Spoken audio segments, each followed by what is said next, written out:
We mentioned a moment ago that we got another chapter of the interesting story of the Jimmy Hart saga. There's no question about it, whether you like him or not. Hart has become a major influence in professional wrestling. And his vicious and sometimes very physical battle with Jerry Lawler has led to some interesting situations. Jimmy Hart, another chapter was added when Jerry Lawler successfully got rid of another set of your particular wrestlers in there. So I want to find out your reaction to it. Well, I'll tell you the truth, Lance. You know, at the first part of this week, I was so happy because in professional wrestling, like music, sometimes when you have things happen to you like a gold record or winning the Southern title or winning the World Championship matches, it means everything in the world to you. And this week, if they can get a close-up of this right here, there was an article that came out in this wrestling magazine, and it was the greatest thrill of the life for me to have my picture on it. It was like maybe in music having your picture on Rolling Stone, you know. But it doesn't mean much to me anymore for the simple fact that, well, y'all laugh. Go ahead. Hey, I don't blame you. Go ahead. That's okay. Hey. But the truth of the matter is this, is that I'm out here today to tell Jerry Lawler that I'm finished. You set out to do what you wanted to do. You wanted to get me out of professional wrestling. Well, that's exactly what you've done, because I admit I'm only 150 pounds and there's no way I can defeat you. Every week I go to the ring and I see these people, they love Lawler. They stand up for Lawler. They cheer him. My family, I come home, I put them through all kind of abuse at school, everything. And I realize that. And like I said, hey, that's okay. Hey, I understand. I understand. But the point I'm trying to say, I had Handsome Jimmy. He defeated Handsome Jimmy. Uptown. That's right. Last week he defeated the Angel and Gypsy Joe. Everybody I've tried to bring in, Lawler has defeated. Wayne Ferris. Wayne Ferris. Everybody. So I'm just out here to tell you, Lawler, like I said, I'm through, and I'm going to miss going to all the places. And the only thing I could say is you are a better man than Jimmy Hart. And I just want to tell the people that I'm sorry for a lot of things that I've done. And that's all I've got to say. Okay, well, we appreciate the information. We have seen Jimmy Hart through a lot of trials and tribulations. We've seen him when he's been extremely jubilant, and you see him. It's very difficult for a wrestling manager who has nobody to manage to do much, and you heard it from Jimmy Hart.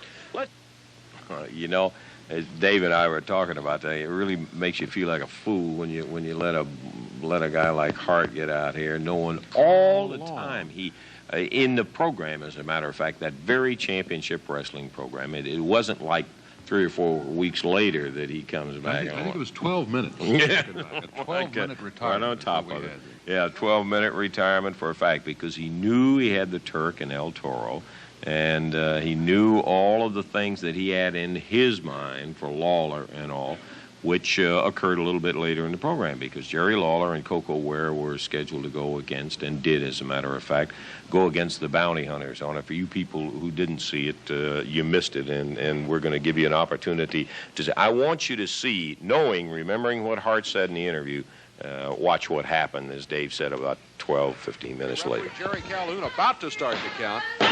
There he does start it, as Novak let both the shoulders drop to the mat.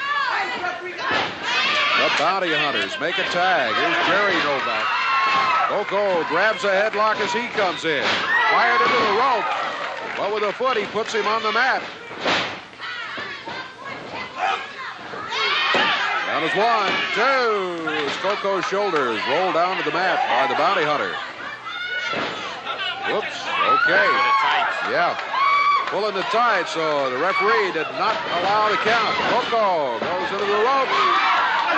Nails David Novak out on the apron, then grabs a headlock and takes Jerry Novak down to the mat. That one brought Jimmy Kent out of his chair. Boy, he was screaming about something.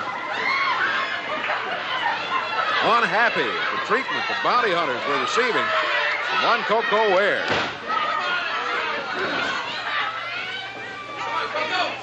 Koko, buggy whipped into the ropes.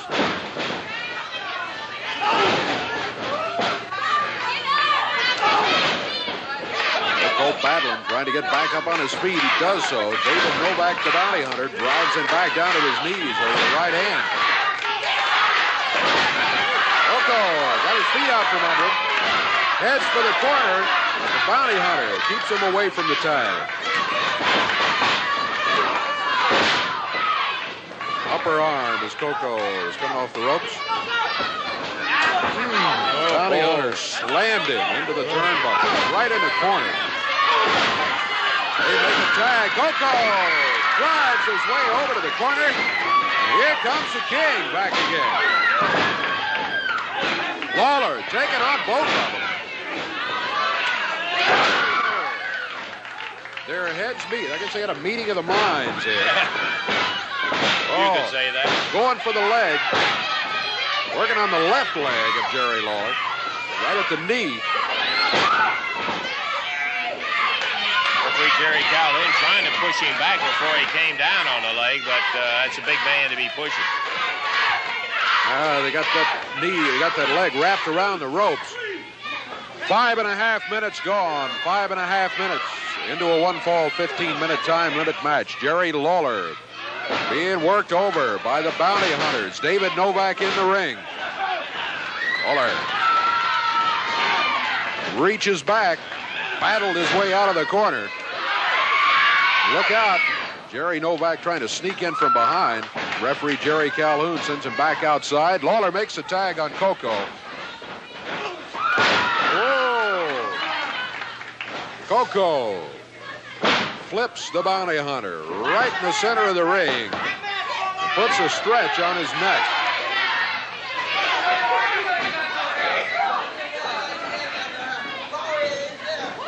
Koko backed him into the ropes. Steps up the drop kick. He didn't get a real good one, as a matter of fact. Oh, he missed that one altogether.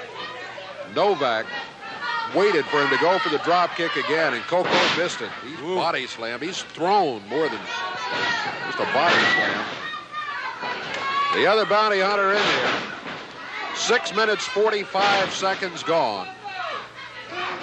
Koko Ware, after a drop kick that almost missed and then one that missed completely, finds himself in trouble. Jerry Lawler in. No tag made.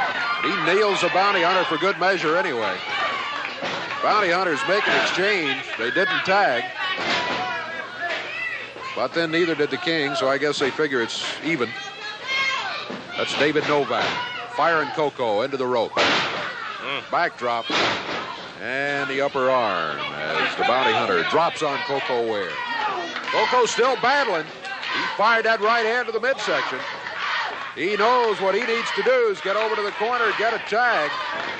He's not in very good position to do that right now. Jimmy Kent from outside. Yeah, you can see his arm in there. Referee sending Lawler back out. Meanwhile, the pile driver by the bounty hunters on Koko Ware. Referee was over trying to get Lawler out of the ring, and the bounty hunters took advantage of it as a pile drive. Koko slammed him down in there. He does get the tag, though, and here comes Lawler. 8 minutes into the action. Lawler working on Jerry Novak of the bounty hunters. Look out, Jimmy Kent up on the apron. If the referee sees it, that ought to do it. Lawler throws him into the ring.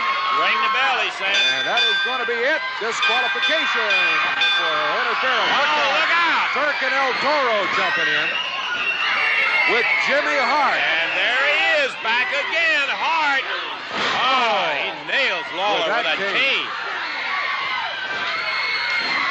Hart, the Turk and El Toro jumping all over Jerry Lawler after the match was over. They came running in from outside. Hey, come on, let's get somebody in here. Lawler battling back. He's having to take on about 5 of them. He's swinging all the way around. Boy. Let's get this stopped, though. It's all over there. Okay. Well, the dressing room empties, and look out. Watch them scatter. There they go. John D. David Price, Dream Machine. Disqualification on the Bounty Hunters and Jimmy Kent. So Lawler and Koko are going to win it officially. And Hart right back in there, busted him up with that cane. You tell Hart, or I'll tell him. I'm going to get you and those 2 scums. I'll get them, believe me. Jerry Lawler going back to administer to the head. They're trying to help Koko out of here. They popped that pile driver on him. And Jerry, who was hit with the cane of Jimmy Hart. Oh, boy, that was a short-lived retirement for Hart. Yeah, that's okay. Yeah. A lot of people will remember that. It's true. We're going to be back in just a moment. This, of course, is another continuing story that Jimmy Hart is now the manager. Look at this, baby. Yeah, well, right where it belongs, yeah, I see brother. where it belongs. I understand that. Look at this, Memphis. Look at this. Yeah. You know, and I think it's all fitting that you should have it around your waist, too, because you were as much responsible for the upset win of Ferris and Sullivan as they were in there, and I know you've got to... Shut up, Porky. Tell that big fat slob to shut up over there. I'm so sick of these people down here. I'm paying... Let me tell you something. I am on top of the world right now, baby, because did I not tell you? I said one of these days I'm going to be right back with the Southern Heavyweight Champions, and it couldn't please me more better because that big fat Dream Machine. You know what? Sure, it hurt me a little bit when the Dream left me. You know why? Because I had so much advertising space sold on that big fat stomach of his, man. He cost me a lot of money. That's the only way he cost me any money. I'm the one that put the woo in the Dream, baby. I feel fantastic, Russell. What do you want to say to me? Anything you want to say? Oh, I just want to find out if you, in fact, are going to be able to sustain. You've had a little trouble keeping some of your high-priced talent in line in here, and Dutch Mantel. Well, I don't care. Dream. Just a minute. Excuse me just a minute. Come on, Jimmy. Vance Russell, I want to talk to you. No, listen, Jimmy, I told you not today. You're not scheduled for an interview. Look, I've been trying to run you down. I've been trying to get an opportunity to talk to you. Yeah, I know you've been trying to run everybody down. You give Hart all the chance to talk. You give the Dream, the Dundee, Jimmy, all of them. I don't have get out of another here. chance. We don't need you in here. I have an interview with Jimmy Hart. Why come I can't make an interview? Well, I'm tired of being on the bottom. I'll tell you. I can't never get a chance to make an interview. I can handle it I where can't get you a don't title have to shot ever because have any nobody gives me a chance to interviews. say Just anything. get out of here. Excuse me, Jimmy. I might be able to help you out, man, if you'll listen to me. I want to tell you something. If you don't mind me saying this, I'm going to shoot straight with you, and I'll tell you exactly why you're on the bottom and I'm on top. First of all, turn right around here to this camera. Get a close-up of this. Look at this red on this man's neck right here. Jimmy, not just Look at this. you No, guys come on. Wait a minute. I'm shooting straight with you. You want to know the truth? And I'll tell you the truth. When I was in the 7th grade of high school, man, I used to come out and see you at ringside, and I thought, boy, Jimmy Kent, he's quick, he's fast, he's sharp. Until I got to know you, man, you're slowly. You're complete. Okay. So look, no, wait a minute. I'm talking now. I'm helping the man out here. Listen to me. Look at this. Look at this big fat. Look at this big fat beer belly. Look at the big fat belly, man. You're ignorant like the people out here are ignorant. From now on, I'm going to be from Boston, Massachusetts, baby. That's where you ought to be from, maybe. But see, you fit in with all these people. Fits in with these people out here. Now, did I not shoot straight with them, or did I not shoot straight? You're ignorant. That's just the whole thing. You're stupid, Jimmy, man. Okay, I'm through with you know both what? I'm of trying you. to help the man out. I'm trying to help the man out. I'm trying to help you out, man. Both of you, interviews so terminated. Look at yourself. Look at your boots, your pants. Look at your shirt tail. Okay, right we've there. got plenty of action. Hey, come on, Jimmy. Jimmy! Let me tell you one thing. I tell you what, this town ain't big enough for the both of us. Now, You get out of understand me? here. Hey, listen. It ain't big enough for the I'm both of us. telling you. And I'm going to stop your head in. I'm gonna challenge you to a match, If you Hart. don't get out of here, Get your men, you and let your me be a men never little will appear on this man. television. Now You get out. understand me? Don't hit Trying him. to kick your Don't tail hit in. him. Jimmy, now get out of here. I don't want to have any more of this stuff. We're going to take time out, and we're going to... I'll tell you, you know. Take time out, and we'll be back. First, I want to thank you, I think, for letting me come to the First Family's clan meeting here, come on, Jimmy. man. I Don't asked tell me you for Lawler and permission. Dundee sent you over here, right? Well, they can't get in the family. You can't get in the family, no. baby. Here, well, wait a minute. Now, let me tell you what I had on my mind. I was thinking the other day that Hey, wait just a minute. Before you can come to a family meeting, you got to get comfortable, and you look pretty uncomfortable. You look really comfortable. I didn't come over here to be harassed. You need to loosen up just a little. Hey, wait, there you go. Just all right. Okay, now come on. Will you move down there? I'm not moving anywhere. You tell him. Okay. Oh, come on. Let me let me just a second. Let me tell you why I came. All right, a meeting come to order. Meeting come to order. Okay. All right. I was thinking the other day about the fact that we have had opportunities for the fans to write in and say, yeah, I'd like to see this match and that match. Okay, just hold it a minute, Wayne. The promoters every week... Here, take some, darling. Okay, do you mind if I just not drink it right now? I don't know. Yeah, I'm sure. The promoters every week have the opportunity to make the matches that they're interested in seeing, and sometimes I know that you guys do not particularly care for the matches that are booked by the promoters in there. But the thing that in all the years that I've been around commentating on wrestling, I have never known the wrestlers to express an opinion on what kind of match they would like to have. Say what would be like a dream match, if you guys. So what I want you to do is to take just a minute to think about it, and then I want to ask you about what your dream match would be. Well, first of all, I don't need a minute to think about a dream match, Lance Russell, because there's only one dream match that I want, and that would be with Roy Rogers, that young, dumb punk that don't need to be in the wrestling business anyway, and if there's any way I could get rid of him, it would be in a dream match, and I would completely get you out of the country, out of everything, out of the ring, out of anything you ever wanted to be in, Roy Rogers, because for one thing, boy, beautiful, baby. Do you make me sick? I hate your gun, baby. Beautiful, beautiful. All right, the Boston Battler, Muscle Man Kevin Sullivan. Have you got a dream match that you would like to express? First of all, Lance, I'd like to say thank you very much for coming to the First Families outing today. Yeah. I'm glad you loosened up. You know, later on we get somebody coming out of tape for you, but forget about that now. You know, I've thought about this a lot, you know. I got a guy here that's been a thorn in my side, Dutch Mantel. And I don't have to tell you, because everybody out there and everybody knows here how he's ran for me, how he's hid for me, that shell-shocked idiot. I can't get him to stand still one time. I know, thank you, Lance, because you're here on our family grounds. The boys will tell you, isn't he afraid of me? Yeah. See, unanimous. You're not scared of death. And as everybody in this area knows, I'm probably the king of the battle royals. So The king. The king. Baby, not okay. properly the. Thank you, James. So I was thinking was this. A battle royal, someone always gets hurt in a battle royal. And I was thinking, I'm not going to sell Dutch Mantel short because I figure he's a tough and worthy opponent. So I thought, so that he wouldn't run in a battle royal if I got the toughest men in the country in the ring together, it'd be fair. Because you know what I want to be, Lance, is I want to be fair. Yeah. And especially to a guy like Dutch Mantel, who doesn't deserve it, I'm going to be a little fair. Yeah. Well, so my dream would be a battle royal consisting of the shell-shocked idiot himself, Dutch Mantel, as you said, the Boston Battler, and then I'd like to have the pretty boy, Wayne Ferris, in the ring. All right. Yay! All right, baby. All right. I'd like to have Nightmare number 1. Yes, sir. Got him. And let's not forget Nightmare number 2. We can arrange it. It. And the brains of the First Family, James Raymond Hart III. All right. All right. And there, he wouldn't have a chance to run. He wouldn't have a chance to hide. That's it? That's it. That's fair, square. Mantel against the First Family of professional wrestling. Well, you see, it wouldn't be against the First Family. It'd be a battle royal. It'd be fair. It's your dream. Kevin Sullivan, this is your dream.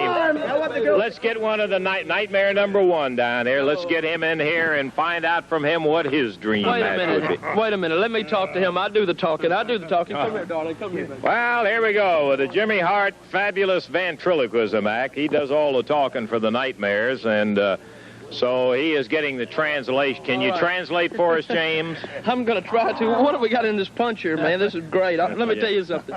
All right, this is what my Nightmare number 1 wants. He wants a handicap match with a dream machine. Very simple, and it works like this. Nightmare number 1 and Nightmare number 2 against the dream, with one stipulation, of course, that when they beat him, then he'll unmask himself. Yeah. Can you imagine him unmasked, a big, fat, ugly, big pig? Can you believe that? A handicap match with the Nightmares against the Dream. They put up their mask. He puts up theirs. He puts up his mask. Excuse me, you misunderstood me. I think you're the one drinking the punch. Listen, their mask is not at stake. His mask is at stake. The Dream Machine's mask. That's the stipulation. One mask at stake. Yeah. Okay. Isn't that beautiful? Let's get Nightmare number 2. Are you going to do the translation for Nightmare number 2? So Jimmy Hart now, and you notice how he's moving his strings, the mouth goes, and nothing comes out till the translation comes. All right. Nightmare number 2's dream match. You won't believe this. This is the most heartwarming thing that's ever happened to me in my professional career of wrestling. You will not believe what this man just said to me. What did he say, Jim Bush? Lance, he just told me that his dream would be mine. Anything that I want is what this man wants because he loves me. I'm the greatest thing to ever happen in his life. Thank you. You're the greatest thing ever happened in his life. Okay, so Nightmare number 2 has no dream. We've gotten the first family's dreams in there, and we appreciate the opportunity to... Wait a minute. Excuse me. Well, you didn't ask me about my dream, baby. My dream. What about my dream? Well, like it or not, I'm going to get Jimmy Hart's Because if dream. he gets a dream and he's going to give it to me, then I want my dream. Okay, Jimmy, what would your dream match be? Excuse me. This is my dream. This is my dream, baby. I want to get Jerry Lawler into the ring. I want to get him in a boxing glove match. I want him to have boxing gloves on, baby, because you know in high school, who was the #1 professional boxer? Non-professional, but I call myself professional in high school, Jimmy Hart. Who won Golden Gloves? Jimmy Hart, baby. Come on, tell it like it is. I'm not telling you anything. Fight it too, but the referee kept on stepping on his head.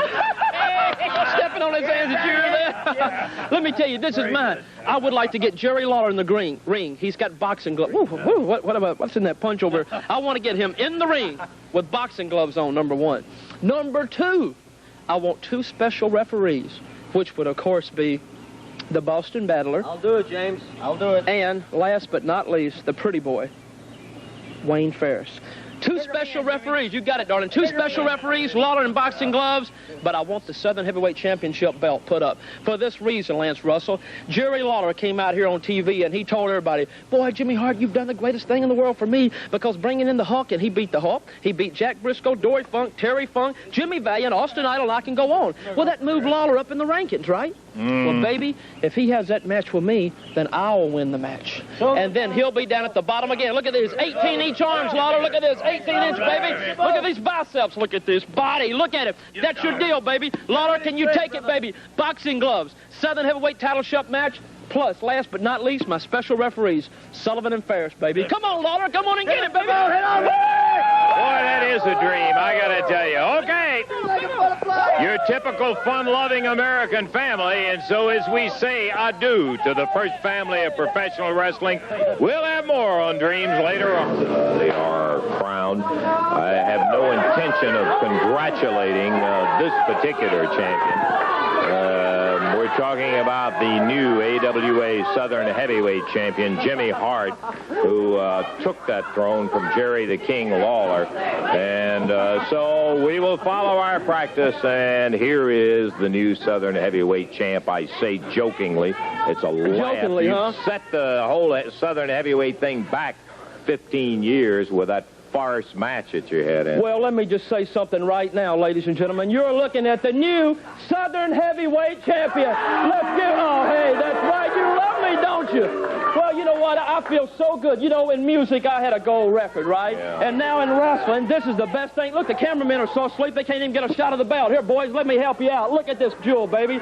It's Jimmy Hart's forever. I am the Southern Heavyweight Champion, and I'm going to stay the Southern Heavyweight Champion. What do you think about that, Russell? Well, I hear you talking, Jimmy, but that doesn't really have anything to do with the fact that the way you won it in a completely loaded match, it was incredible it should have been, and you do have the Southern Southern Heavyweight belt. You've added that to the family collection. Well, let me just say this. The family is the greatest thing that ever happened in professional wrestling. I am the greatest thing that ever happened in professional wrestling. Lawler is finished. He's washed up. You know, once there was a Jackie Fargo, and he was sitting high on the crown here in town, and everybody thought he was the greatest thing. And then came along a smart punk by the name of Jerry Lawler, and he knocked him right off. Well, now, Lawler, your day has come, brother, because there's a smart punk on the scene now named Jimmy Hart. I am the new Southern Weight champion. You don't even have enough fans anymore, baby, to pack a phone booth, and that's all I got to say. Yeah, well, I want you to stand right here. You stand right here. I've got an interview that Jerry Lawler on the explanation of that entire situation. I think it's only fair that we stand look, here. I don't want to hear no film on Lawler. He's not down here today because he's ashamed to even show his face, baby. I'm the Southern champion. I'm not staying for nothing. You can watch the film and go to sleep with everybody else out here, Pelican Nose. That figures just exactly about what you would do. You don't have the guts to stand out here. Let's take a listen in a bizarre situation that Jerry Lawler. Well, I would imagine that by now, Jimmy Hart is strutting all around the TV station there with the Southern Heavyweight Championship belt around that little skinny waist of his. Mighty happy that he is the new champion. And I would imagine that everybody is wondering just exactly how this happened. And I've been asking myself that same question all week long, but I'd like to take just a second here to explain, or try to explain a little bit of how it did take place. You see, a few weeks ago, the promoters came to myself and Bill and several of the other wrestlers around the area, and they asked them if you could have any kind of match that you wanted with any kind of stipulation involving any other wrestler, what would be the match that you would want? What would be your dream match? And at the time, I just thought they were, it was just a fantasy type thing, wondering what kind of match we would ask for. So I naturally wanted a match with Hart involved, and Hart wanted a match with me involved, and all of the wrestlers came up with some sort of a crazy match with a lot of stipulations where it was one-sided, stacked in their favor. And then a little while later, the promoters came back to me and they said, if you could have your chance to get your dream match, would you agree to be in anybody else, to be involved in anybody else's dream match, the stipulations that they've asked for? Well, I had to think for just a second, and I said, yes, I would. Because when I went into that match, where the winner of the match would get his dream match, I felt certain that I would win the match. I knew I'd beat one of those punks, and then I'd get to have my dream match with Hart. Or at least one of my teammates would win the match. You know, every time I step into the ring, I feel like I'm going to win. If a wrestler goes in the ring doubting whether or not he's going to win the match, he usually won't win. Well, the thing didn't go exactly the way we wanted it to, and we didn't come out on the right end of the match. We didn't win it. And so, because I had previously agreed, I had to go into the ring in Hart's dream match. And I had to wear I had to put boxing gloves on to where if I did get to hit him, it'd be a padded blow. And I was against Hart, and the Southern Heavyweight Championship belt was at stake. But to top it all off, Kevin Sullivan and Wayne Ferris were the two referees. Well, it was a completely one-sided match, all right, all in Jimmy Hart's favor. Every time I would grab him, they would be right there to pull him off of me. Every time I'd try to hit him, they would come in between us. I realized I didn't have a chance about halfway through the thing, and I even tried to hit one of them to get disqualified, but no, he didn't disqualify me, and that's how I wound up losing the Southern Heavyweight Championship. Well, let me tell you something, Hart. For years now, I've been mighty proud of that belt. I consider it my belt. I'm as proud of that belt as any belt in the country, the World Championship or whatever. The Southern Heavyweight Championship belt is my belt. And I'm going to tell you this, punk, and I'm going to promise all you people out there that right now Jimmy Hart has that belt around his waist, but Hart, I'm making you this promise. You will never, no matter what I have to do, you will never be able to defend that belt the first time. You remember that, punk. I tell you, I guess you gathered in there that Golden Boy Chick Donovan had used that move before running Kern into the turnbuckle on it. What a great move. I never thought I would see him get him and suplex him back like that. Here's the man that we were just talking about. In his own right, he had the nerve to come out here and at least agree to talk to us about the match. Golden Boy Chick Donovan. Chick, I got to ask you, going into that match, were you not feeling well when you went in there with Kern? Were you just not right and ready for the match? I have no excuses, Mr. Russell. As you saw it, the man beat me. 1, 2, 3. There's no excuses. I have just been humiliated. Never in my life I would ever think that could ever happen to the Golden Boy, but it did. You saw it. Well, did he, at some point earlier in the match, hurt you to the position where you were not able to contend with him in the latter part of it? All I can say is Steve Kern is a superior, well-trained athlete, and he beat me. You know, I have been battered, tattered, and torn to the point where I think I'm just going to retire from professional wrestling. I'm going to hang my tights in an old, cold, clammy closet, putting my boots in an old suitcase somewhere in an attic where I'll never see them again, Mr. Russell. I'm just humiliated. This is a dark day. Excuse me. It's a dark day for me, baby. Jimmy, we already seen you out here with your belt on. I guess you're sleeping with that on. Well, you better believe I'm taking a bath with it on if you want to know the truth. Let me tell you something, Chick. And I have to be honest. For 3 weeks now, man, I've been sitting back and watching you on the tube.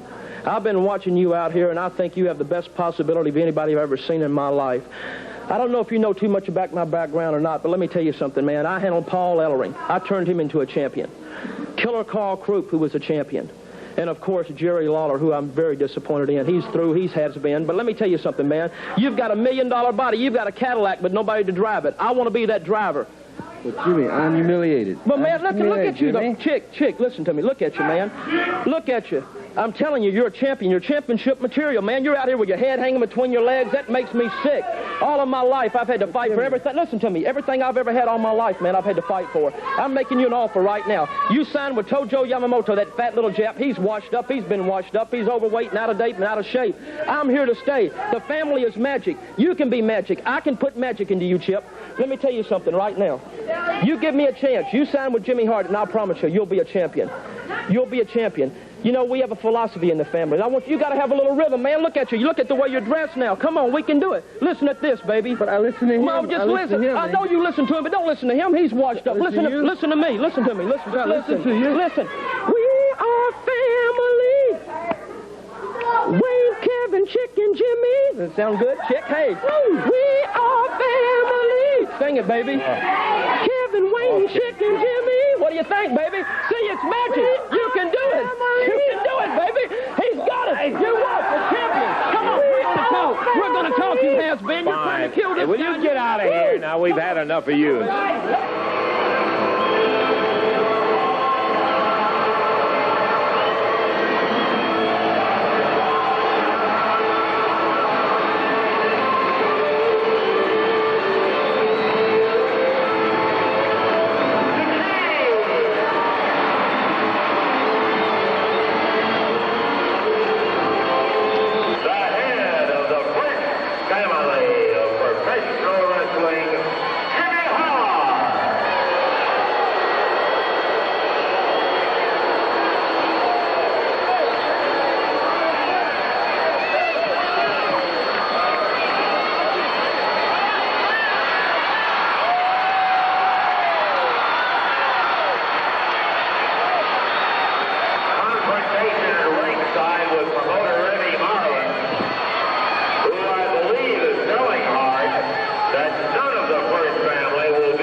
See the stage pretty well set.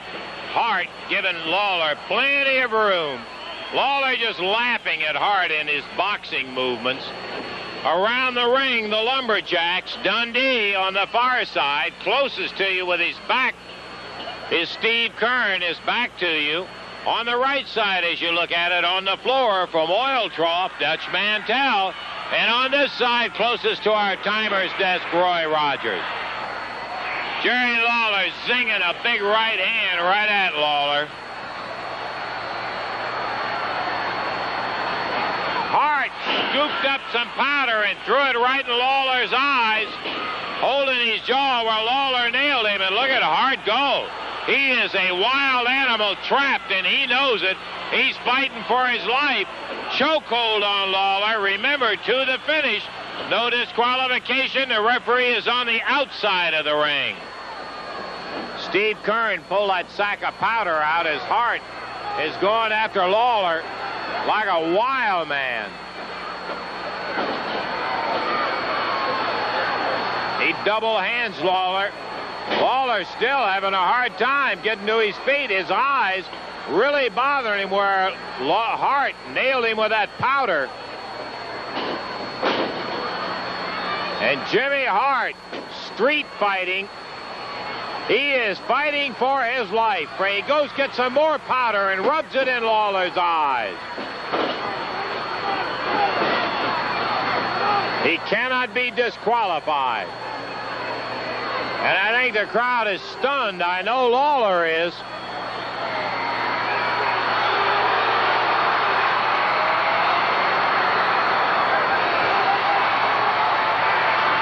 Jerry Lawler now back up.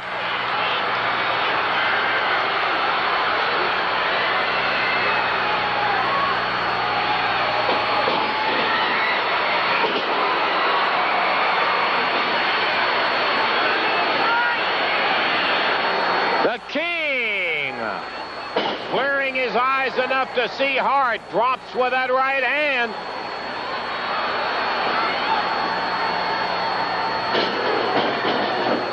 Lawler, short chopping right hand that puts Hart down.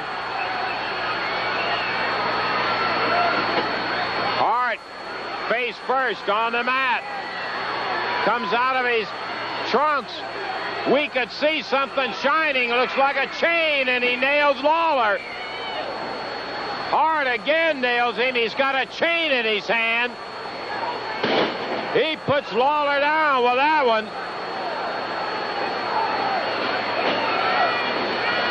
Around Lawler's neck. He's choking him.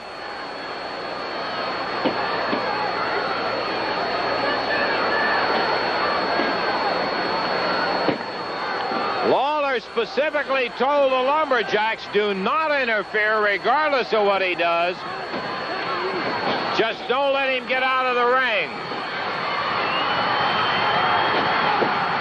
Jimmy Hart in a no disqualification match, choking Jerry Lawler.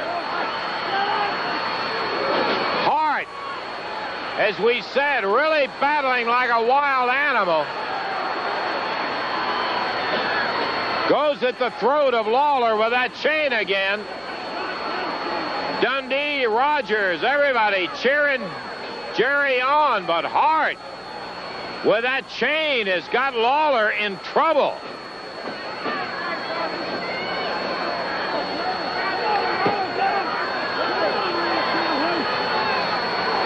Jimmy Hart wraps that chain around his hand and shoots again at Lawler. Bam! He nailed him with that chain. And look out for the King. Hart knows he's in serious trouble. Lawler going after the chain, takes it away from Hart.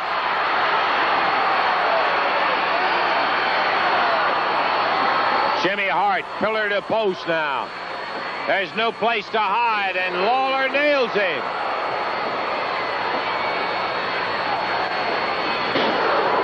The King puts him down. Hart gets out. Steve Kern, Mantel. Throw him right back in.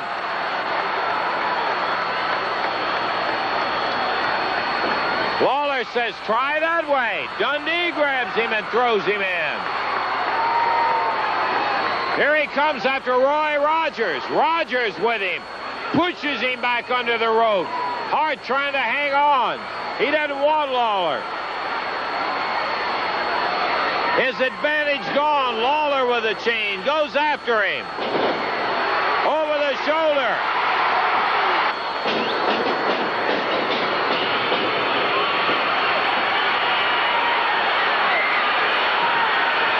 And the finish could be all over.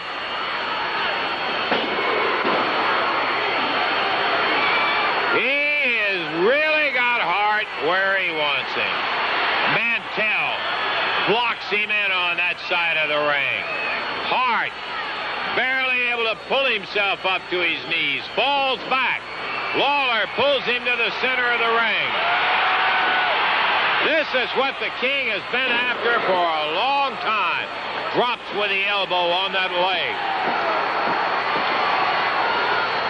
Bangs down again with it. He is loving every minute of the problems that Jimmy Hart has given him. He remembers them. And with a vengeance, he's going after Hart.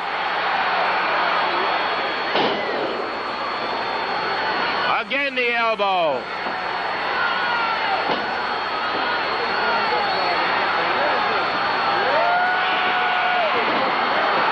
Spinning leg lock, and he really has Hart. Oh, boy. Lawler just pouring it on.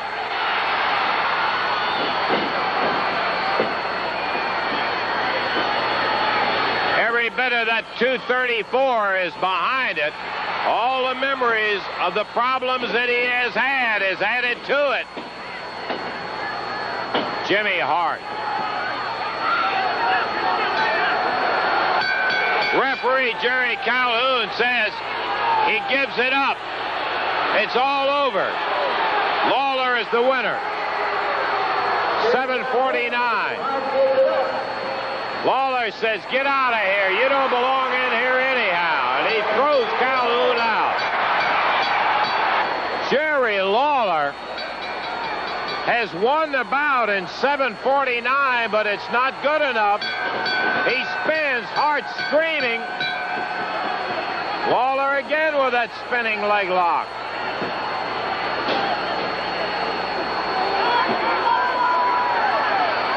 You can tell the vengeance is coming out.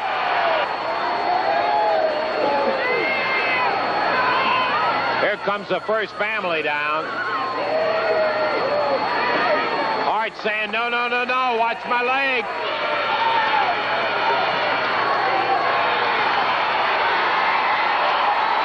The crowd loving it. As Hart holding his leg. So the leader of the pack, the head of the first family, being carried by Chick Donovan. Yeah, well, that was the scene as it took place, and quite a scene it was. That was exactly Lawler's dream match. He wanted to get Hart where the first family could not interfere, where he had a lumberjacks that would not let him get out of the ring. He was successful in getting him in that type of a match, and the result, well, you've seen it. And so Jimmy Hart ended up with a broken leg. Let's hear the comments that Hart had to make. Like the president got you. I love it, thank you, but I ain't going to be able to wear it if I get through, but I love the color and everything. When is Chick and Wayne and the Nightmares coming back? They're coming up. Okay, that's fine. Can you raise my back up a little bit right now? Oh, God, not so fast, please. Please, the foot, that's a foot button, the foot button. What do you want to raise? The foot of the head? Oh, the foot. Look, Kevin, my leg is broke. You're killing me. You are absolutely killing me right now. I'm telling you. Okay. Please, just stop, please. Okay. I'm sorry, I'm snappy. I'm sorry. Please. Hey, They can't. The camera's not looking at my gown, is it? No. Come on, put it down here a bit. First of all, you told them we don't anybody know where we are, right? They understood? Hey, before we go any further, no one's supposed to know where we are, right? Correct? All right. Okay, if you raise it down one more time, but please do the button on the right. Down or up? Yeah, Okay. Are you ready? Yeah, wait a second. Wait just a minute. Who is... where's my glasses? They're over there, Jimmy. Let me get rid of this. I'm sitting on them. No, they're over there in the thing. We'll get rid of this for you. Okay. I'll get these out of your way, okay? Here I looks don't want good. those stupid letters anyhow. Okay. Wait a minute. Here's my here. I'll move my present, okay? All right. Everybody wants to know the condition of Jimmy Hart and the condition of the First Family. Well, let me tell you something right now. Don't you worry about Jimmy Hart's condition or the First Family's condition. You people of Memphis, you better worry about your condition right now, because let me tell you something, man, you are very sick. Y'all need help so bad. I need to try to bring in about 50 psychiatrists to help you out, because, buddy, you are in trouble. I've lived in Memphis all of my life, and I've never seen the worst taste of sportsmanlike conduct in my life from you people out there. I climbed in the ring, a Christian athlete all of my life, Memphis born and Memphis bred, an athlete, high school athlete.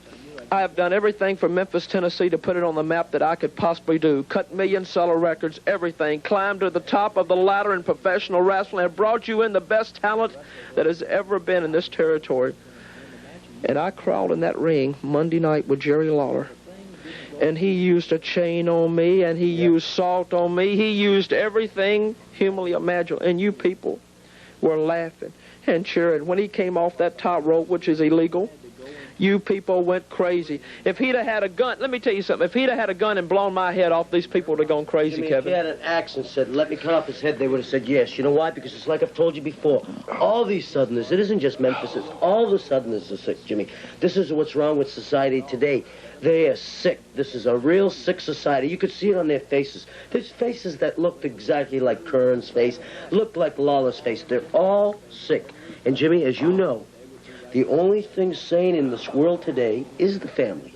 We're the only guiding light left. We're the only thing sane. You look at the rest of society. Like you said, they were yelling at you everything, Jimmy, and that was your hometown.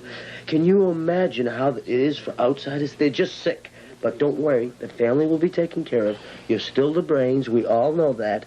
And tell those people what the condition of the family will continue. I love you, baby. Let me just say something right now, Jerry Lawler. I hate you, brother. And if I have to gain weight, if I have to gain 45 more pounds to weigh 200 pounds and come in the ring to get you, I promise I'll do it. So you want to know the condition of Jimmy Hart? Hey, I've never had a broken leg before, so I don't know how long I'm going to be out. But let me tell you something, Lawler. Sure, you kicked mine, you know what. Hey, wait and a you second, broke. Jimmy, never, ever say that, baby. Never say that. He didn't do it.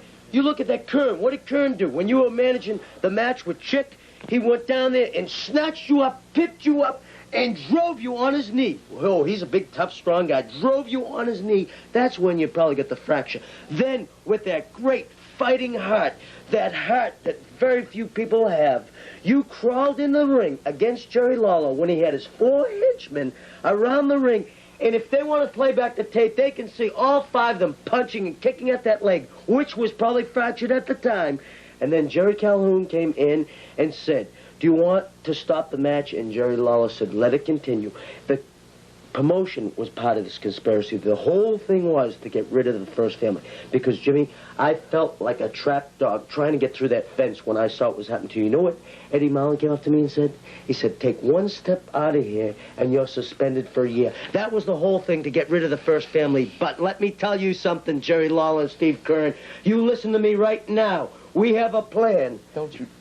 Okay, that's it. Cut that interview. Let's get it. Today we're going to have Chick Donovan in here. He'll be going against Tim Leonard in a single match. It'll be the Japanese team, Onita and Fuchi with Tojo Yamamoto. They go against Roy Rogers and Pat Hutchinson. Koko, Ware, David Price teamed against the Nightmares. And big expiration of time match. It'll be the big team of Jim Dalton and Tom Stanton going against Bill Superstar Dundee and Jerry the King Lawler. Expiration of time in that one. Well, I thought we were going to have to wait a while. I was going to make the announcement that Jimmy Hart was going to be out here, and we would have the pleasure of seeing the leader of the family out here. Looks like we don't have to wait. Well, Jimmy, I got to tell you, we've really missed you since you've been gone. Well, I know you have, because I saw the show last week, and I know the whole world missed Jimmy Hart. Let me tell you something right now. I heard what you just said, Big Mouth, about all this tournament action going on for my belt. Let me tell you something, baby. I love this belt. This is the greatest thing to ever happen to me in my life, was beating Jerry Lawler for this belt right now. The Southern Heavyweight Championship belt. Listen, I hate these people out here. I don't know why you come on here for it. But let me tell you something right now. I got news for you. Everybody wants to make money off of Jimmy Hart because they know I've got 30 days to defend this belt, but I can't defend it because of my bone in my legs broken. That's right. That's right. Well, let me tell you what, brother, and I got news for everybody. Today, Jimmy Hart today is going to defend his belt on TV. Now, how do you like that? How do you like that? Man comes hobbling out here on crutches and saying he's going to defend it. No way. Well, let me just tell you, no way or nothing. I am a super athlete. I am the great American hero. You know it, and the people over there know that I'm the great American hero. Get that smile off your face. I'd like to slap your face. I'll tell you that right now. Hey. But let me tell you, boys, so everybody in the back, you listen to me. Keep your tights on, brother, because I'm going to pick some lucky person today to put this Southern Heavyweight strap up against, because the promoters everywhere ain't going to make no money off Jimmy Hart. You hear that, Eddie Marlin? You hear it? Go have a heart attack, old man. You've been sitting around getting bizarre more as you're laying around with your broken leg in there, Jimmy. Baby, Jimmy Mack is back. We see you back. Hart's going to defend his title today with broken leg and crutches and 9 families in there. Jimmy Hart and the family coming in here.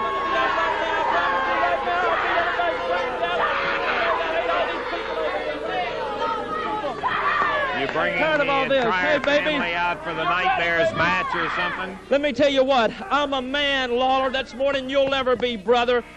Right now, I'm going to put the Southern Heavyweight Championship belt up, just like I promised, for 500,000 sitting-on people out there right now. You're going to see who the greatest athlete in the world is right now, a Christian athlete. You still got a cast. That's right, I've got a cast, but it's going to show you what a man I really am, right, baby?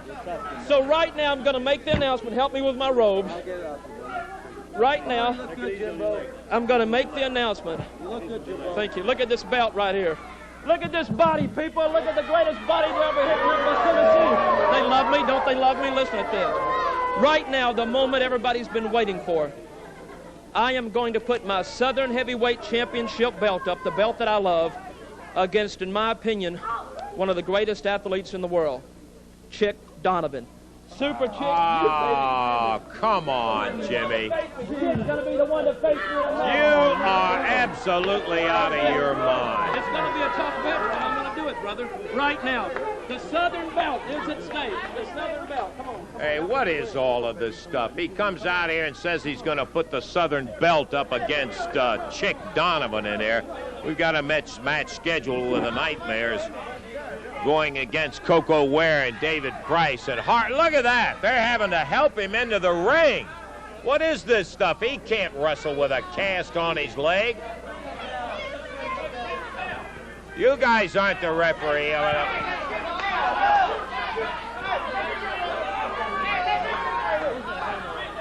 Hey, come on now.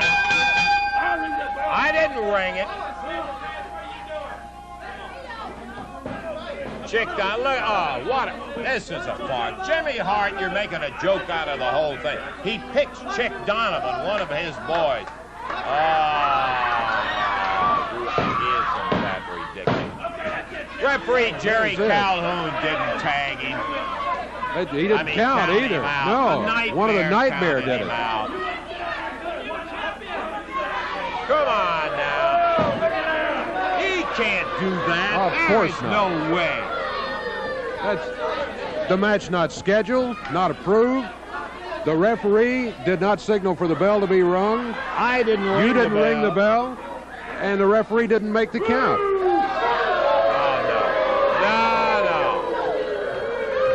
Now I suppose that you're saying that Chick Donovan is the new Southern Heavyweight champ. No way, man. I'm saying right now, brother, you're looking at the new Southern Heavyweight champion, the greatest athlete in the world, and I've managed everybody you can think of, baby. Austin Idol, Jimmy Valiant, everybody. And I'm saying this man is the new Southern Heavyweight champion, and I'll prove to you he'll be the greatest professional athlete to ever hit Memphis, Tennessee, or anywhere else. You've pulled a lot of things in your time, Hart, but you're not going to get away with that.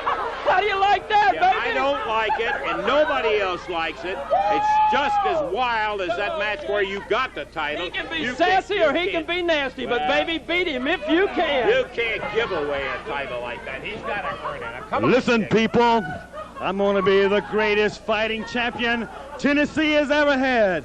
Mr. Russell, let me tell you one more thing. This belt means nothing to me. It's nothing but a piece of leather. But what it represents a super mind, a great heart, and a beautiful, beautiful body, baby. One more thing. I can be sassy, I can be nasty, but beat me if you can. Fine. Baloney. Which I think you would have to say in a mild sense, at the very least in the way of an understatement, is the First family has come upon a hard time. Jimmy Hart and what's left of the First family. Well, okay, Jim. You know, this is the first time in my life I think I've ever been lost for words. We started out here and heard you before, Jimmy. Good night. You come along with that. What's up your sleeve now? You know what, Lance? You're typical. You're typical like everybody else. Kick a man when he's down. Is that your motto? Kick him when he's down, right? Yeah. Well, let me just tell you something right now. When I was coming through the door just a few minutes ago, this little cripple lady there gave me this hat. And it said, "Wrestling, the king of sports." And she said, "Jimmy, you are wrestling, and you are the king." And I said, "Sweetheart, I was the king, but no more. I'm out here to tell you, look at my man, Chick Donovan. Look at this. Look at his leg." Well, that's some kind of brace that he's got on that knee there. Obviously, Chick out of action. Steve Kern hurt this man's knee intentionally. He tried to cripple this man for the rest of his life. Look at my nightmares when I was away. Look what happened to my nightmares. Danny Davis and Ted Allen, yes. That's right. You know, everybody used to say, Danny Davis, he's a manager. But you see what Jimmy Hart did? Jimmy Hart took Danny Davis and Ted, and we put our brains and minds together, and we turned them into a super team. You know that. Well, you forgot to mention, I've never seen so many crutches in my life. The Hart cast, I want to bring that out. Well, let me just say this. Jerry Lawler did this to me, and that's fine, man. They've got to live with it, not me. The walking wounded. The walking wounded. Well, I'm just here to tell you, everybody, this today, is that the First family of professional wrestling is through. The last casualty to the list is Kevin Sullivan and Wayne Ferris. Wait, Jimmy, before you go on, I've got some tape of an interview. You know you were there, and I would like to share with the people and let them see what happened in a particular situation. This is funny, don't you? No, I'm not saying it's funny. Just let me roll it. Come on, let's go. Let's go in. Let's go in. Hey, wait, can we get... Yeah, wait. Come on in. Hey, well, now, wait a minute. Come on. Listen. Hey, I heard... Okay. Wait a minute. I've been to a family meeting before. You don't look as happy tonight as you did then. What's going on? What's all the hollering? I'll tell you what's going on, Russell. I'll bet, yeah. I'll tell you what's going on. You know, because you're a Southerner just like the rest of these jerks. When I came down here, I'm the first piece of class they ever had. The family's the only class they have in this country today. And you, just like the rest of the Southerners. Okay, let me tell you what. I don't ever mind losing a match, but we got it royally. They took that, they didn't win, they stole everything. First of all, they had their own referee. Second, the illegal man who tagged Lawler pinned me, and you know how he pinned me, Russell? Because you were there, you saw it. He took this cane from Jimmy Hart and whacked me on the head with it. You think that's fair? Well, let me tell you something. You can push some of the people around. You're not pushing me around. The South doesn't need me, and I don't need you people, because I'm going to quit. Right now, Russell, I'm quit. Hey. I quit this thing. Get out of here. Sullivan. You want me to leave because you're Southern? Hey, you're fond of it, though. That's why, Russell, because of you and because of Eddie Martin. Big clock in the ear or anything else. That's all it. The whole thing's a conspiracy to get rid of the family. Well, I'm going to quit. You guys end up losing a match and you get sore about it. Nothing. You know it. Don't worry, young referee. We're going to use a clutch. Run, man, pin me. It better be. We're going to get this reversed, Jimmy. Well, let's get out of here. quitters. That's what it was. Let me tell you something, Russell. Corruption in the music business is what put me in the wrestling business, man. But let me tell everybody something right now. Eddie Martin, you can do anything to us that you want to do, brother. You can come in here and you can find me and Chick for anything. You can have your referees trying to fix some matches on my men, and you can do whatever you want to do because I know exactly what's going on. But you'll never run Jimmy Hart out of professional wrestling because there will always be a first family in professional wrestling. I've got friends, baby, and it's pulling together. Look at these. Look at this. Can y'all guys wake up here? Get a shot of this right over here. Look who's taking this hard. Bo Derek. Bo Derek said, Jimmy Hart, I love you. Get well. Well, baby, I am well. Look at this right down here. Clint Eastwood, he said, hang in there, baby. Hang 'em high, and I am hanging 'em high. Look at this. Jane Fonda loves me. Sally Fields. And last but not least, Reggie Jackson. But why? Because Jimmy Hart is a winner. That's exactly the reason why. But let me tell you, baby, help is on the way for the first family. Help is on the way. Come here, boys. Get a shot over here at my main man, Handsome Jimmy Valiant. I called Handsome Jimmy, and I said, Handsome Jimmy, I produced your record for you, brother. I'm the one that got you in Memphis, Tennessee. And he said, Jimbo from Mempho, I love you, darling, and I'm on my way. Look at this, Austin Idol, the universal heartthrob, the man of the hour. He said, Jimmy, he was down in Tampa, Florida, and I called him, and I said, Austin, I need you. I want you back in the family. And he said, I'll be there, brother. I'm coming. The Turk and El Toro, they're on their way. Paul Ellering, he had a little accident down in Atlanta just recently, but he's going to be well in a couple of weeks, and Paul is on his way. Look over here. Look at this. Big Joe LeDuc. What can you say about Joe LeDuc, baby? He called me and he said, Jimmy, I'm in Canada, but I'm on my way if you need me. And I said, I do need you, brother. Look at this. The Funk Brothers are coming. Paul Ellering down here. Last but not least, Killer Carl Croup. He's in the Maritimes, and he says, Jimmy, I'm coming back to the family. They're all coming back to the family because the family is the greatest thing to ever happen anywhere in the world. Nobody's going to run Jimmy Hart out. My Nightmares are the greatest team. Chick, I'm going to be working on Chick's leg this week, brother, and he's going to be back in action. Don't you worry. Ron Bass, like he said, Ron Bass is going to be here. It took me a little bit of money to get Ron Bass, but he signed a contract with me. But right now, what I want to introduce to you people for right now. Aren't coming back to you in there. They just left you. Well, let me just say like this, you know. Jimmy Hart, I've took every beating that I've had to go in that ring and get, brother. Everybody's dished it out, but I'm still here standing up. Sure, I've got a broke bone in my leg right now, but I ain't crying about it. Lawler broke my jaw, but I was still out here, brother. But you see, Wayne Ferris and Kevin Sullivan, I did everything that a human could possibly do for these men.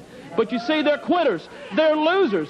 We don't want quitters in the first family. We want nothing but winners. Look at these people over here. You know what I'm talking about. We want winners. So if y'all are chickens, stay away from us because I've got the people around me now that I want. But last but not least, I want you people to get ready because I'm going to bring a man in right now that is definitely a killer in professional wrestling. If you want to get hurt bad, baby, this is the man you bring in. So I want you to give a warm, warm welcome for this man, the killer, Bugsy McGraw. Come here, Bugsy. Come here, Bugsy, baby. We've heard all about Bugsy McGraw. We've heard about the big guy, Bugsy. I haven't heard enough, baby. What they're talking about, the first family, they're talking about a struggle. They're talking about reality, and it's right here, it's right now. These men may be on crutches. These men may be down for a little while, but let me tell you something at home. On the other side of that camera, you understand? Coming to you because I'm here.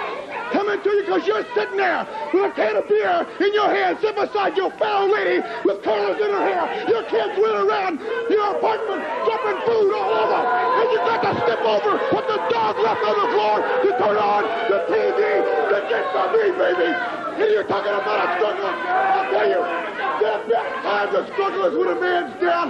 The mark of a man, the mark of genius, the mark of a warrior comes. Understand, baby? Comes. He comes when you got to fight from the depths, baby, and you can't see any light. The light's not there, but all you do is struggle. You come and struggle. You fight. You get hit in the mouth, and you fight twice as hard. Somebody kicks you in the guts, baby, and you say, do it again, because I'm coming for your blood, baby. They may call me sick. They may call me crazy. But they call me winner.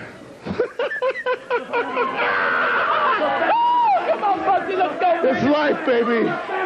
It's life, and I know how to live it. Can I get the microphone? You can get your mama. The family will never die. The family will live forever and So will Jimmy Hart. One fall, 15-minute time limit, 246 pounds from Memphis, Tennessee. On the left of your screen, Buddy Wayne. And 232 pounds from Memphis, Tennessee, the King, Jerry Lawler. One fall, 15-minute time limit match. Jerry Calhoun's the referee. All righty, bell time, maybe. Here we go, if we can get it to ring. Everything else has been that way today. Yes, sir. Buddy Wayne going against the King, Jerry Lawler. And Buddy going at him with that right hand. Jerry blocks him, brings a big right back, comes right over on top of Buddy Wayne. Starts pounding away and referee jaw. Oh, look out.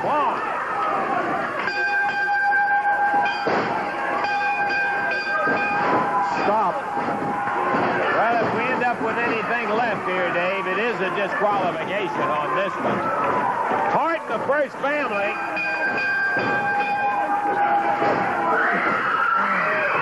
Lawler, with both of the Heartbreakers. Dream Machine. Dream with a club. He hit Lawler. He's all over Lawler in there.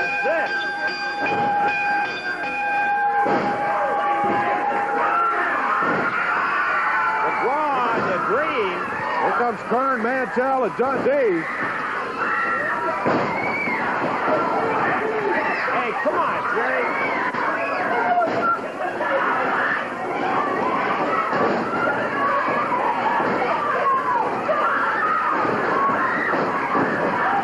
A Dream Machine. Come on, Eddie, see if you can get some of those guys out of there. Well, his Dream Machine hit Lawler. Still trying to work on him. Dundee and Mantel shove him out of the way. Lawler really stomped upon. I am not believing. The Dream Machine came out and nailed Lawler with a club or something like that. Yeah. I thought he was going after Hart, and he swung and he hit Lawler, and then he came back and really started working him over. Trying to get Jerry McGraw joined by the Dream Machine. You heard it right. I couldn't believe what I was seeing in there. I thought maybe he missed him the first time and just accidentally hit him, but there wasn't anything accidental about that. No doubt about it. He just was pounding on him, and then joined with McGraw dropping the big elbows on him. The whole first family doing it. Lawler being carried out of the area where the whole first family jumped on him. They jumped. McGraw, get those guys out of here.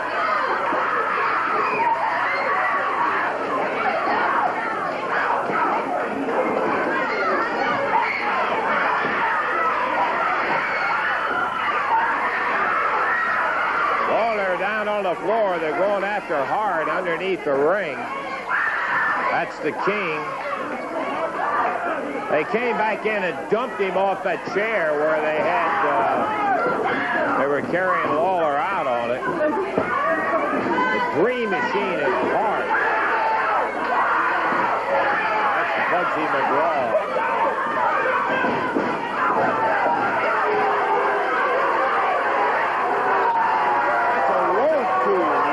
Right there. Jimmy Hart, who initially brought in the Dream Machine. I am not believing. They come in here and jump him in the ring and then dump him off the stage. Oh, get up, Jimmy. I don't even want to hear. What in the Sam Hill is this, Dream? TCB, taking care of business. Graveyard digging the coffin, buying a long time. We've been in a family crime because all the King's horses and all the King's men can't put the King back together again, if you know what I'm talking about. Yeah, well, put all that garbage out. And what the Sam Hill you mean jumping? Well, I'm trying to tell you, if you'll shut up long enough so I can tell you, let me tell you something. Every time it come down the pike, every time something took place, title shots, championship matches, it's always Lawler and Dundee. Lawler and Dundee, but this man right here give me the greatest chance of all to be on top right off the bat against Jerry Lawler. And you know one other thing, this right here bring it all down to a screeching halt, if you know what I'm talking about, baby. Because 10,000 people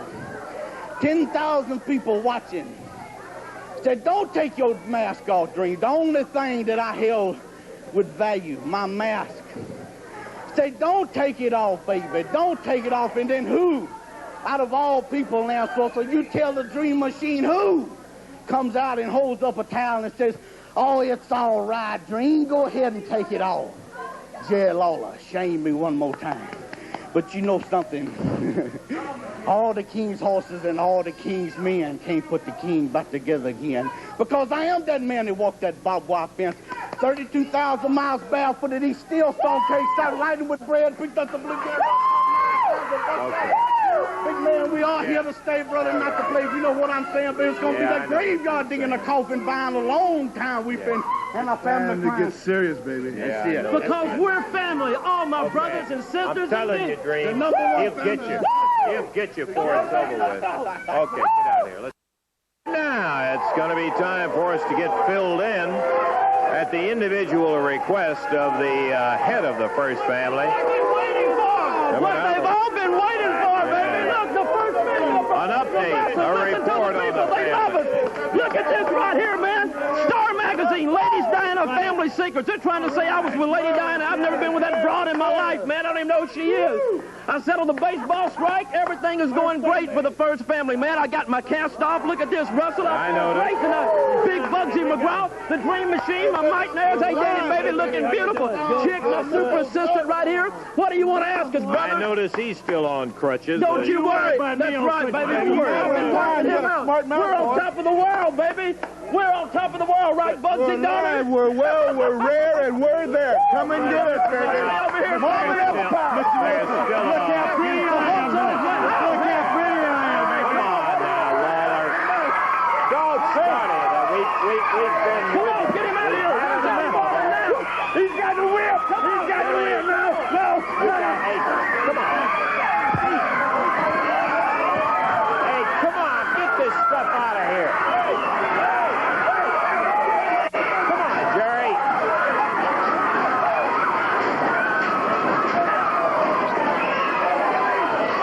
Now, we've had too much of this stuff. Eddie, get in here again. Hey, Lawler, don't do that.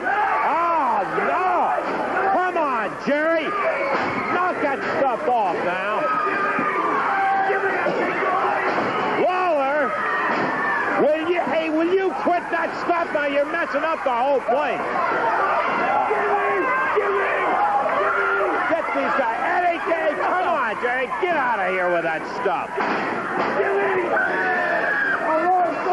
Eddie, get in here and get some of this stuff. Now, this is ridiculous. This is ridiculous, Eddie. Get him up. Come on. Oh, you're messing this thing up. Will you please get out of here? Hey, come on, you guys. I know. Fun.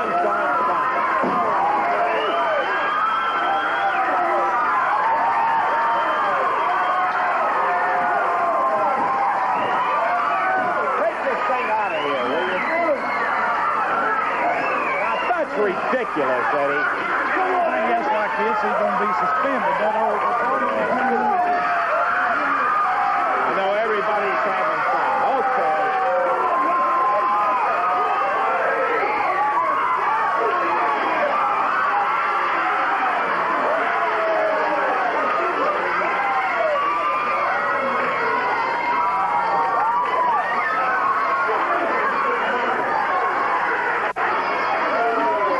Hart. Boy, I tell you, these guys are absolutely getting crazy. Was kind of funny.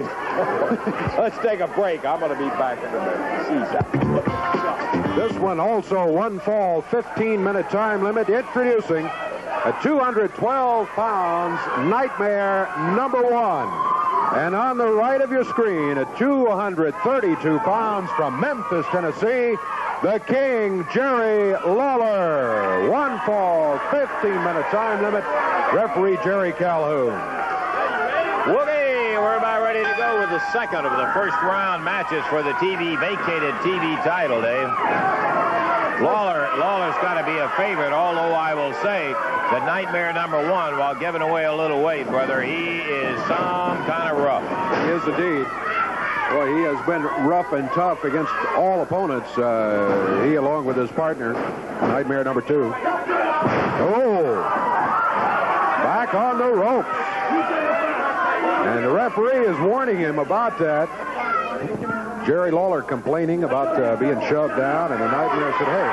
Hooked his leg and dumped him is what he did. He said, we were on the ropes and wanted a break. That's why he did it again. Hooked that leg back behind Lawler's left leg and just shoved him back to the mat.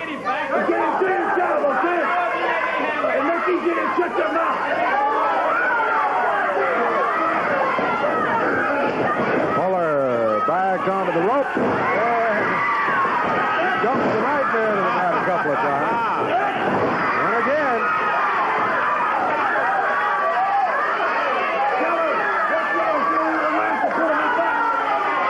Now the Nightmare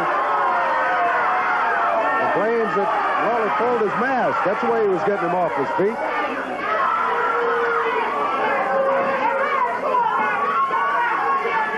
Just a little turnabout being fair play right there, Dave. Exactly what it amounts to.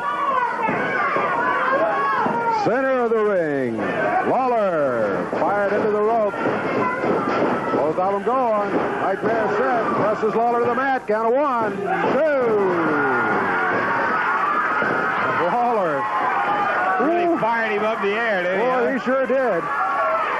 He broke that up at the count of 2 without any trouble whatsoever. Now the Nightmare wants conference with the referee. He's talking to the crowd. He said, you saw it, you saw it. And they say, what? They say, who cares? That's right. He didn't know anything but pull my mask. That's the only thing he knows how to say.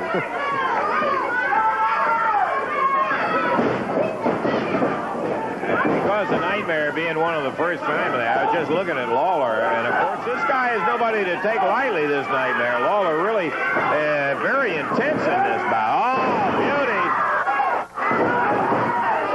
Put him down hard. But Lawler sustaining part of the damage there. I think he drove his nose into that mat as he put the brakes on. Running a bulldog on him in there, and the Nightmare taking time out to do a little commentary on how great he is. He'll get his brains knocked out that way. Trying to bulldog again. Lawler jumps him into the rope. Suplex. And the Nightmare rolling on the mat now. Lawler picks him up.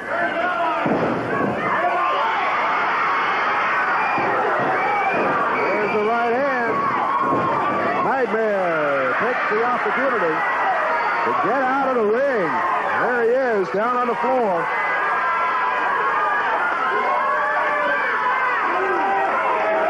Now looking to the crowd for sympathy and finding none. There is Lawler, just waiting on the Nightmare as he's bouncing around the outside of the ring. Now back up on the apron, through the ropes. 3 minutes, 50 seconds. So we're coming up on the 4-minute mark of this tournament match. First round action in the tournament to decide the new Championship Wrestling TV champion. Nightmare #1 with the headlock on Lawler.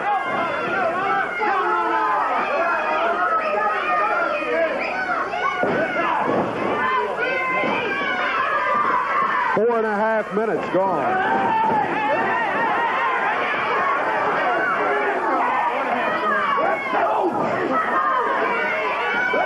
Nightmare, pounding on Lawler. Back in the corner. Nightmare with that right fist, warned by the referee. Reverse neck breaker, Lawler out of that one. Out of one, he's able to kick out. Kicked out, but he didn't throw him off as he did in that first time in there. So the Nightmare having a little effect on the King. Upper arm, a cover by the Nightmare. Down to one again. Lawler nailed by Nightmare number one, and again. And Lawler answering in kind. He backs the Nightmare under the ropes. Whips him across the ring, upper arm. Nightmare hits the mat. Lawler backs up. Going with the smash. Nightmare was gone. Lawler in the air. Body slam. Nightmare goes for the rope. Lawler rolled out of the way. 5 minutes, 45 seconds into the action. Oh, Lawler with the arm. Hitting nothing as the Nightmare had moved. Lawler hooks him down. Small package. One, two, three. The rest of the first family hits the ring. Wrestling's on the way down a day, baby. You're going to see a 200. Get out of here and go big, baby. You better not bring any of that stuff. Don't start that stuff. Yeah. Hart. The entire first family holding Jerry Lawler. Here comes Dundee. He grabs Hart. Steve Kern to Gibson. Dutch Mantel.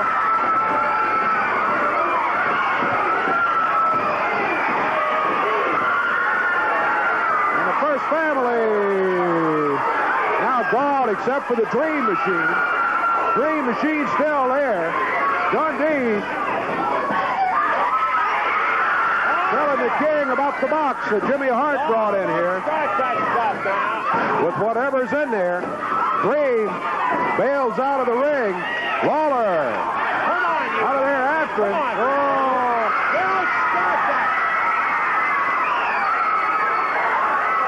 It's molasses. And more feathers. Come on, Jerry. Hey, that's enough of that now. Come on, get him out of here. Come on, Calhoun. Get him. Oh, Billy. Don't. Oh, there's no excuse for that. Now, that's enough of that. Get.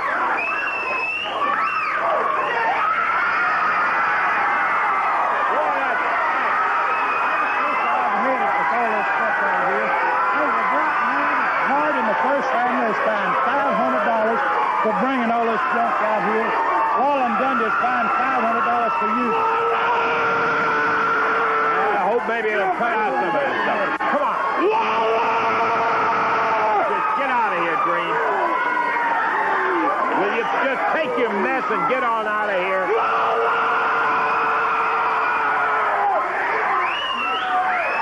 If you've got any stinking guts in your fighting, Lawler! Come on, Green. Come on, get out of here. You had all of him you want. Boy, that's something terrible. Okay, I'll tell you, let's just go to a break and forget all about the thing. Yeah, take a break. Man, talk to me now. Will you just take it on back there with McGraw and that? And be sure and take your walking stick with you. Everybody saw you using the thing except the referee. Well, you're blind like everybody else. I didn't do anything because I don't have to do anything. Here, throw me my sunglasses out here. Thank you, my man. I appreciate that. You know, I've been making a lot of observations lately. Oh, big deal. No, I have. You know I have, man, because you know what? It's just like E.F. Hutton, baby. When Jimmy Hart talks, everybody listens. You understand it? They love me. Listen. Yeah, I can see them all listening. Well, you know, like I said, I've been doing a lot of thinking lately, making a lot of observations, and you know, there's a man right here now that I think is world-class championship material. Oh, I know. The first family's got, who is it, Bugsy or the Dream Machine or one of the Nightmares in there that you're so proud of? No, Buzzard Breath, it's not. Let me tell you who it is, man. It's somebody that you can't even believe, but this man is definitely world championship material, and I hate to see him waste his life away with the people that he's hanging around. And the man's name is Steve Kern. Steve Kern is the... Yes, sir. You're saying that? I'm saying that I've been watching Steve Kern now for about 5 or 6 weeks. And I'm telling you, the man has got championship material. With the misery that he's inflicted on your first family, you're talking about Steve Kern? Well, let me just say this. You got something up your sleeve. We have something in common, Steve Kern and Jimmy Hart, baby. And it is that I hate Orientals. And I know Steve Kern hates Orientals because I know that he loves and respects his father very, very much, just like I love and respect my father very, very much. And I know also that Steve Kern's father was a prisoner of war in Vietnam. It was in all the papers, you know it, and I know it too. No point in going so like I said before, there is no love lost between Jimmy Hart and the Orientals, and I know how Steve Kern feels about them. And so, to make a long story short, what I'm trying to say right now is this, is that there's an opening position right now in the First Family Professional Wrestling. And I'm telling you right now, Steve Kern, if you're listening to me, that's right, laugh, Russell. Go ahead, laugh. Be a smart aleck and laugh. I'm saying right now, Steve Kern, if you're listening in the back, there's a position waiting for you, baby, because I like your action. And with Jimmy Hart by your side, you can be a world champion. You can be everything that you're not now. You're trying to invite Steve Kern into the... You know what? I really think in that brain of yours that you are dead serious in there. But listen, you know what I really think is behind the whole thing? What's that? And that is simply because Tojo Yamamoto has champions. Oh, God. Jimmy Hart doesn't have the Southern talent. Let me tell Who's got you him? You something, guys baby. don't have Who won the belts for him? If I hadn't have been out here, they wouldn't have won the belts because Lawler left Dundee, left You're in the ring. afraid that Yamamoto has outdone you in the wrestling business, listen, and you're trying to figure some way to get a guy to hurt Vince. Well, baby, the only thing holding him up is his varicose veins on Tojo Yamamoto. He's going to have a heart attack in the ring, and Jimmy Hart will be long here after he's dead and gone. You're scared. I think you're afraid of your position. I'm not scared of anything or anybody, and you know it. And get that smart grin off your face, because Gordon Sully's going to take your job over. How you like that, scoop jerk? Fine. Well, but I'm saying it right now. About Tojo taking yours over. Well, what I'm saying to Steve Kern right now, baby, that's what I'm saying. There's a position in the First Family. You shut your big... Oh, shut up. Take that baby out of here with you. Get that kid out of here. I'm sick of turn around here. Get her out of here, man. Just get out of here. I hate freeloaders. No, I'm not going to be joking. All right. Am I joking now? Am I serious now, brother? Steve Kern's his own man. He does his own talking. Nobody tells him anything. And talent when I see talent. Yeah, well, I know the kind of talent you're looking for. This guy says there's an opening in the First Family. He's had his eye. He thinks you're championship material, and because the fact that he doesn't like Orientals and the unfortunate experience that your father had in there, he thinks you got a lot in common, Steve. Well, first of all, Lance, Jimmy Hart's right about one thing. My dad was a prisoner of war in Vietnam for 7.5 years. Maybe that's what I attribute to not liking the Orientals. But you know something, Hart? You're promising me an awful lot by making me the world champion. And that's something that I've always wanted. Everybody knows that. But that's something that every professional should want. But you know, there's something else my dad taught me. He says that you've got to be able to trust a man before you can put yourself in his hands. Amen. Not the most trustworthy soul I ever saw. Well, let me just say something right now. I think this speaks for itself. I could have kicked Chick Donovan out in the cold, cripple a gimp, but who stood by him? Jimmy Hart. So I think that has to speak for something right there, baby. Yeah. I don't know what. Always think. I'm out here giving you a chance of a lifetime, Kern. Look at you. You're with Dundee. Dundee has gone through 50 partners a year, man. He's washed up. You're not like him. You know that. You've got everything going. You have got youth. You have got charisma. And that's what the First Family lives on, baby. It's magic. And Jimmy Hart is magic, and Jimmy Hart can make you, brother. And that's the deal. Watch it up the sleeve. Well, you know, like I said, my dad taught me to be able to trust a man. Now, if I'm going to be able to trust a man, you know, you just got your leg out of a cast not too long ago. Right. It's probably still pretty weak. That's right. Probably could be injured real easily, right? There's no doubt about it. Well, I'll tell you what. In order for me to trust you, you're going to have to trust me. So I'm going to make you a deal. I'm going to get you in the ring. I'd like you to get up in the ring, and I'd like you to let me place you anywhere in the ring that I can place you, and then I'll climb up that top rope, and I'll let your leg lay right across that bottom rope, and you'll be looking up at me that whole time, and you'll be wondering, is there a slightest doubt in my mind? And If you'll let me get up there, I'll make either one or two decisions when I climb up there. I'll either come down and I'll re-break your leg right here on television, or else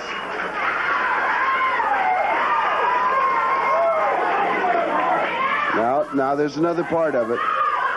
This is where your trust has to come into my hands. You're going to have to show me you trust me. You're going to have to say, I trust you, Steve, with all my heart. I'll come down that rope. I'll reach out. I'll shake your hand. And you'll make me the next world's heavyweight champion. There you are, Jim. Just like a man to man, he's saying you got to trust me in order for me to trust you. Just climb right up there and let him make that decision. You have got to be kidding. Are you serious? Hey, wait, hold it. Hold it. Come here. You don't want to do it? Wait a minute, Russell. Why don't you shut up and keep out of this? Will you shut your big fat mouth? You just about used up enough time. He made you a fair proposition. Well, listen, I got all the time I want. Let me tell you something. So that's your deal, huh, Steve?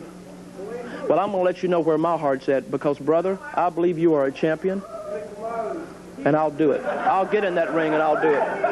You're going to climb up and put your leg on... Because I promise you, I can turn this man into a world champion. You will be the greatest thing in the family. Bugsy McGraw, the Dream Machine, and all of my people, man. And I'm telling you, this is the final touch on it. I'm not believing this. Where you want me, baby? I'm not. He's accepting the offer in there, Steve. Man's got a lot of trust in me, doesn't he? Boy, I'll tell you what. I thought he was dead serious. I'm not really... I've been more serious than I've ever been in my life, Steve Kern, and I'm telling you right now. Well, quit running your mouth and get up in the ring in there.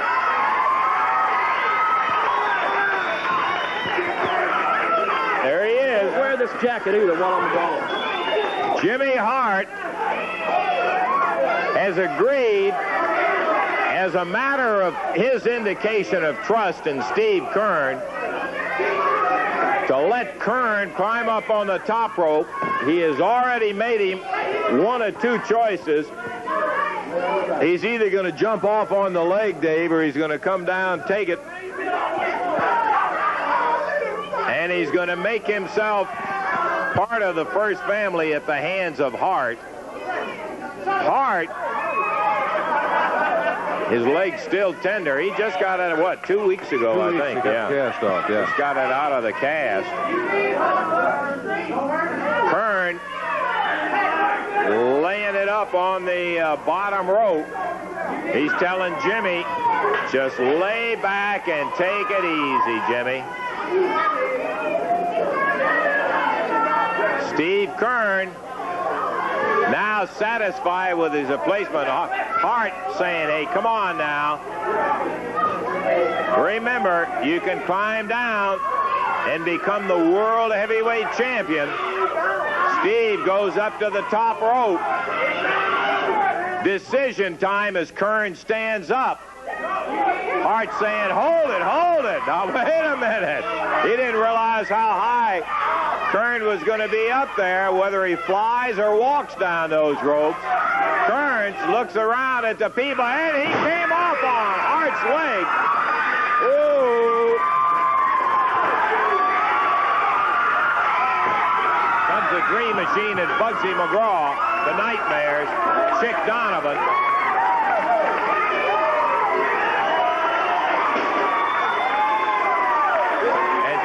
One thing I failed to mention, Lance Russell, that my dad also taught me another lesson. And Jimmy Hart, when you get where you can listen to this, you're going to learn something from this, brother.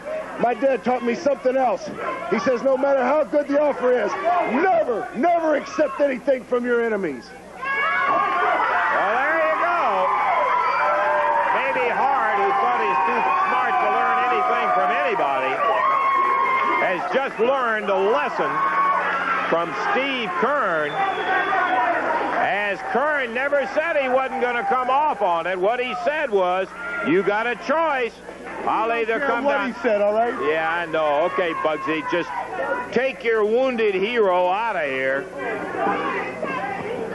As Steve said, I'll either come down and shake hands and it's a deal, or I'll jump down on your leg. He never said he wasn't going to jump down on his leg. No, he said and there goes Jimmy Hart. The wounded leader is Steve once again pounded down. Well, there he is, alley-oop dream machine. He had his ups and downs, as you well saw there. And sometimes was like that comic book character, the Dream Machine, who is the current Southern heavyweight champ, as a matter of fact. And Jimmy Hart. What's wrong with you, man? What the hell's the matter with you? I'll beat your stupid ass out, man! You gonna make me look like a fool? You gonna make me look like a fool, huh? You gonna make me look like a fool?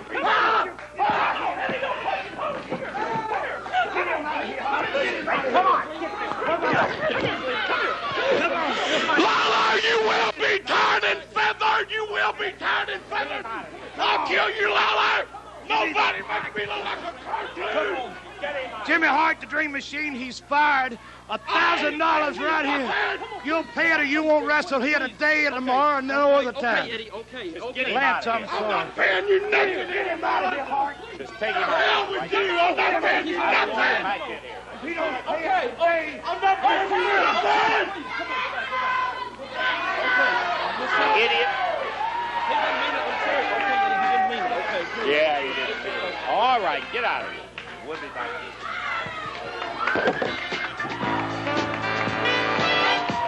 In Jerry Lawler's own hometown was a match with the Dream Machine that stunned the wrestling world. Let's take a look.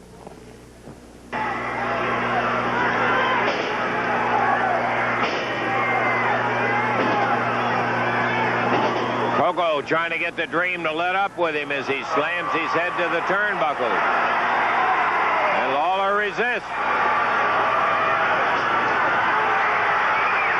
That's what they've been waiting for.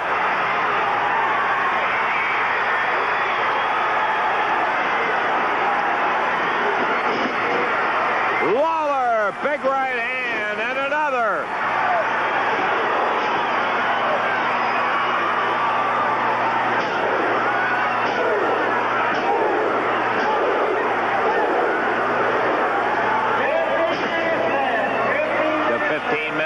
Lawler goes up to the ropes, flies off there with that fist. One. Here comes Chick Donovan, swinging the cane. Remember, no disqualification. Lawler gets up, nails Donovan. And the Dream, coming after Lawler, hits Donovan.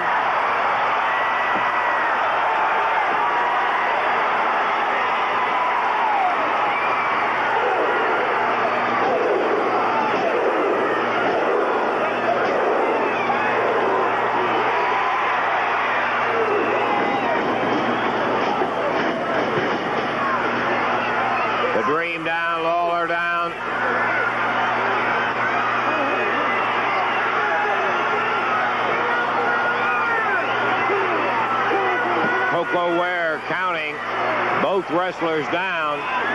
Donovan trying to get the Dream up.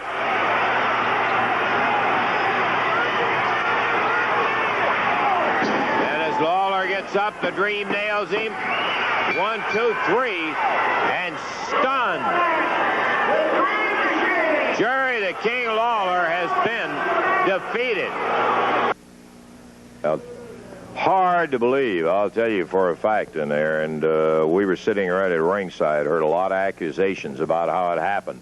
But it was difficult to really verify any of the accusations except one thing, no disqualification match. And the Dream was the one that came out the winner. We're going to take time out, and we'll be back in just a moment. And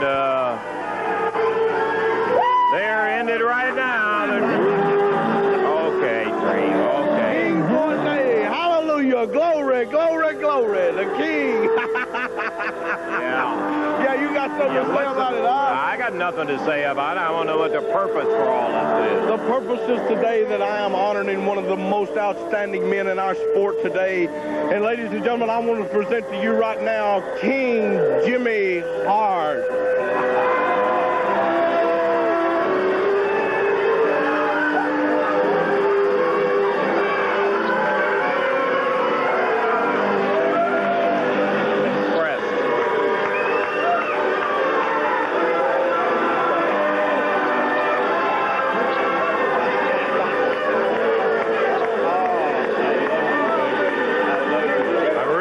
disappointed in you, Koko. I can tell you that. Hallelujah. I love you, man. I love you. You look great. Watch my crown. You watch look my great, crown. Jimmy, just like the king that you are. Baby, the king is here.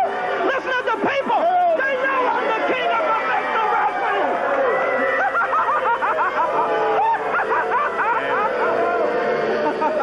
Hail the king. Hail the king. Hail the king. Okay. Our Royal Majesty, hail the king. Thank you.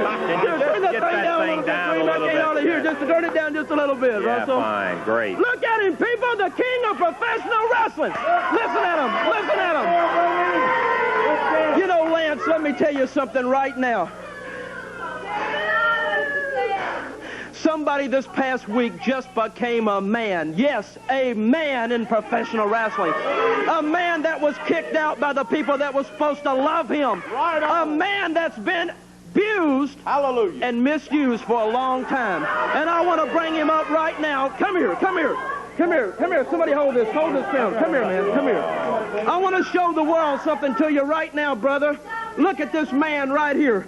Koko Ware, let me tell you something, darling. I want to tell you something. Last week, you became a man in professional wrestling. Now, I know a lot of you ignorant people out there are saying, yeah, look at Jimmy Hart. He's going to probably put him in the family to have a little color to the family. Well, you are wrong. I love this man, baby. Let me tell you something, brother. If you want to be in the first family, you are here to stay and not to play, because when we're on top and we're going to rock, I want to do something for you. I want to give you the chance of a lifetime, a chance that Dundee and Kern and all those other little punks wouldn't do for you, man. A lot of talk, but I don't see no action. Do you want to be in the first family of professional wrestling? I want to be in the Well, brother, you are in it, and I'm fixing to crown this man right now. Come here, baby. I want to crown this man right now.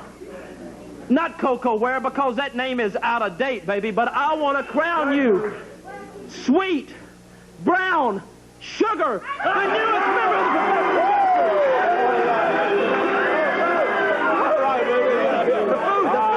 I'm hungry. Oh, wait, we're not through. We are not through yet. We're not through. Jimmy, we're not through, baby. Get on with it. And now, only what could be held for a king, baby, is a meal for a king, if you understand what I'm saying. And now, would you bring in, please, Sylvester Bondelay. I am not believing it. Some music, I should believe it. I should believe it with this crew I got right. That is not Sylvester. No. My boy Sylvester. You will stoop to any end. Thank you, darling. I appreciate that. Thank you. You know what? I love this. Right now. Into the mouth. Over the gums. Look out, stomach. Here Sylvester comes. Come on, baby. Bring it over here, shit. Okay. Dig in, baby. Dig in. Here, Lance, eat some. Stop out of here.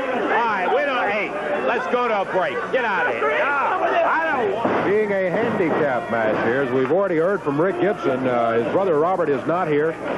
So Rick has said he will defend the belt himself against the Nightmare in Speed. Look at him, the all-American hero, red, white, and blue. What a trooper he is. What a true spirit.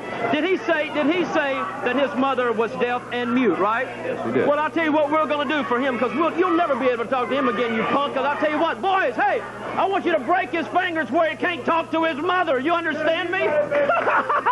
Rip that tongue out. We're going to fix it where he can't talk to that old bag anymore. Jimmy, look at him, man. Get up. What do you want, Lance? Go get in the corner. Make me go. All right, I'll get the referee out there. He'll make you go. Bring him down. I'm not this big. Get him over there, will you? I can sit where I want to sit, man. No, you can't. You better eat it. You stay right there. Ring the bell. Ring the bell. This is a championship This is a championship match. baby. Southern Tag titles on the line. That shows how you stupid the people in this town really are. You see, that's it. Come on, Jimmy. Get over here. All right, challenging for the belts, a total weight of 418 pounds, with Jimmy Hart, their manager, the Nightmare, and Speed. And defending the Southern Tag Championship belts by himself at 229 pounds, Rick Gibson. This match will be one fall, 60-minute time limit. One fall, a 60-minute time limit.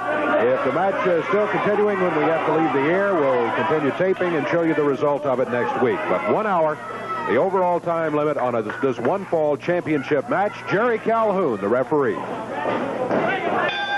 Distinctly a possibility, too, Dave, because Rick Gibson made no bones about it due to the unfortunate situation that required Robert to be back home. The hair, just right there, Dave. Yeah, you just saw that. Did you tell the people? I didn't look like hair to me. You wake up, man. I'm going to give you some no-dos. Wake up, do something. Will you please go sit down, Jimmy, and leave us alone over here? Rick has already made the comment that all he has to do is last out the time. He does not have to beat the Nightmare in exactly speed. What he's going to try to do, man. Yeah, he didn't make any bones he's about not it. A real Certainly, he's forced into a match where he can't have his brother here. His brother has to be out of town, and you know the reason why. Look at him right there, baby. Well, he looked pretty much like it right at that. Come on. You can get him. The Nightmare in with Rick Gibson right now. Rick, a really fine athlete, takes it. He didn't pull a mask. He grabbed him and took him over with the arm.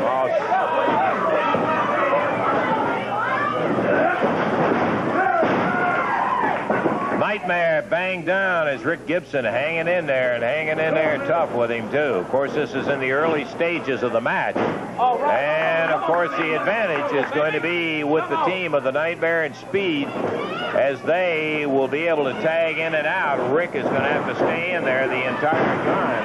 There you go, baby. Take your time. Just take your time. You know, I think we're going to work on this for about 58 minutes, and we're going to take the belts. Come on, baby. That's right. Take your time. Looking good. He was forced into a decision of either to forfeit the belts or go in there by himself, and Rick had no intention of forfeiting something that had taken him that long to get. See what he's telling you? Pull the ponytail. Come on, man. Let's go. You got him. Rick Gibson facing the Nightmare. Scared to death. Boy, Jimmy, I could do without you talking in my ear all day. Well, why don't you take about a 5-month vacation around here and lighten it? It'd be a lot better. Yeah, you may be taking a vacation longer than that, too. Rick puts a shoulder in, takes the Nightmare down. Beauty. Nailed him on a reversal. Beautiful. Look at that hip toss. Picks him up. Body slam on the Nightmare. Takes Speed and puts him down. Boy's not doing too well. Come on. Speed out of the ring. The Nightmare. Oh, Ricky missed the drop kick. Bad news. He had fired him in, but the Nightmare did have presence of mind enough in order to grab the rope, and Rick missed it. Speed hanging him as the referee trying to get Hart in his chair, which will be the first time in this match. And something up in the headgear. Yes, yeah. Nightmare laid the head to him, knocked him down. In my entire life in professional wrestling. Yeah, well, I'll tell you one thing. You guys could use a little rules ethics. It's Rick Gibson down on the floor. He had something in his mask, Jimmy. I'm not blind. Come on, baby. That's it. Come on. Rick Gibson climbing back up into the ring. And the Nightmare coming after him. Come on, you got him, baby. Come on. It's bad enough that it's 2-on-1, but they had to pull something like that. Rick. Break his fingers. I want a finger. Come on. Yes. Where he was butted with something in the mask of the Nightmare. He's bleeding profusely. Look at him. Look at him. Boy, he is so Speed takes over. American hero. Look at him. Yeah. Beautiful. Stay on him, baby. Stay on him. Gibson whipped into the ropes. Backdrop, and he's down in the center of the ring. Rick Gibson in real trouble. All brought about by the Nightmare in that headbutt, but which we think there distinctly was something in the mask. Heavyweight champion for me. Come on, you got him. Come on. Referee Jerry Calhoun telling him to get out of the hair. Rick takes the elbow down. They busted his eye open, but good. Speed and the Nightmare taking turns, banging away on Rick. As Speed again hammering away. As the referee saying open the fist up. Talking about fist a little bit earlier. Rick Gibson trying to fight his way back.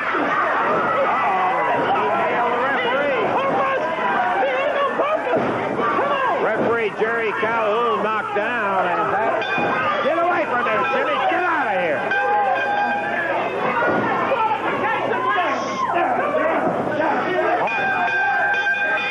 So calls for it, and I'll tell you one thing, Dave. Gibson, I can only say that he did what he had to do. And there goes Rick, thrown right over the top rope. He's down on the floor, hit it hard. It's going to be a disqualification. Referee Jerry Calhoun nailed Jimmy Hart. Hart came in there trying to abuse the referee. He did what he had to do. Their pile drive, a nightmare at speed, put referee Calhoun down.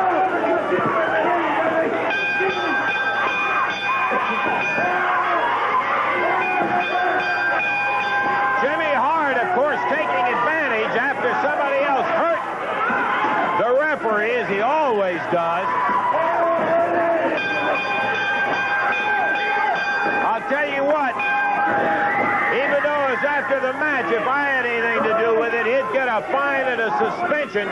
Here comes promoter Eddie Marlin. Robert Gibson covered with blood. Rick Gibson. And here comes Dundee.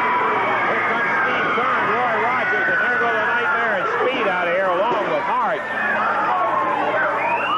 And real cheap shot on referee Jerry Calhoun. No doubt about it. Officially, Dave, let's recap now on what happened officially. All right, officially, when Rick hit the referee, he was disqualified by referee Jerry Calhoun. So Rick is going to lose the match by disqualification, but the Gibsons are going to retain the Southern tag belts because the belts cannot change hands on the disqualification. Yeah, so the Gibsons keep them. Jimmy Hart probably was right, as he officially said that Rick did it on purpose, and good belt. You still keep the belts, you betcha. Joy Boy himself.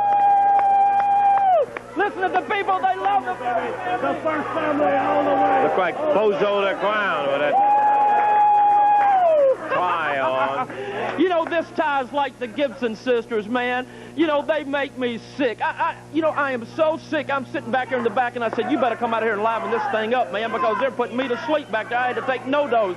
They sit out there crying each week going, well, my mommy was sick, and we had to call her on the phone to tell her that her little boy... You know what? That is a joke. If their mother's a deaf mute, how can they talk to her in the first place? Well, Mommy, come here, boys. Let's sing this Mommy a message. Mommy, we love you. We love you, Mommy. Oh, that's a joke, man. That's a complete joke. Let me tell you something, Gibson.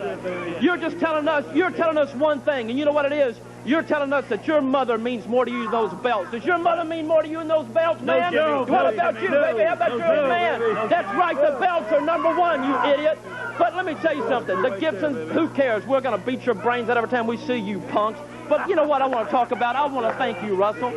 You know what I want to thank you about? I want to thank you for showing that replay of me tearing Jerry Calhoun's head off. What's poor old Lawler going to do now that he's back without his special little referee, Jerry Calhoun, man? Boy, I gave him the left, the right, the left, the right. It's over, man. The first family of professional wrestling is the greatest thing to ever happen. I'm just glad that he finally came out of the closet, man, because everybody knows that Calhoun and Lawler are little. Oh, that's a little.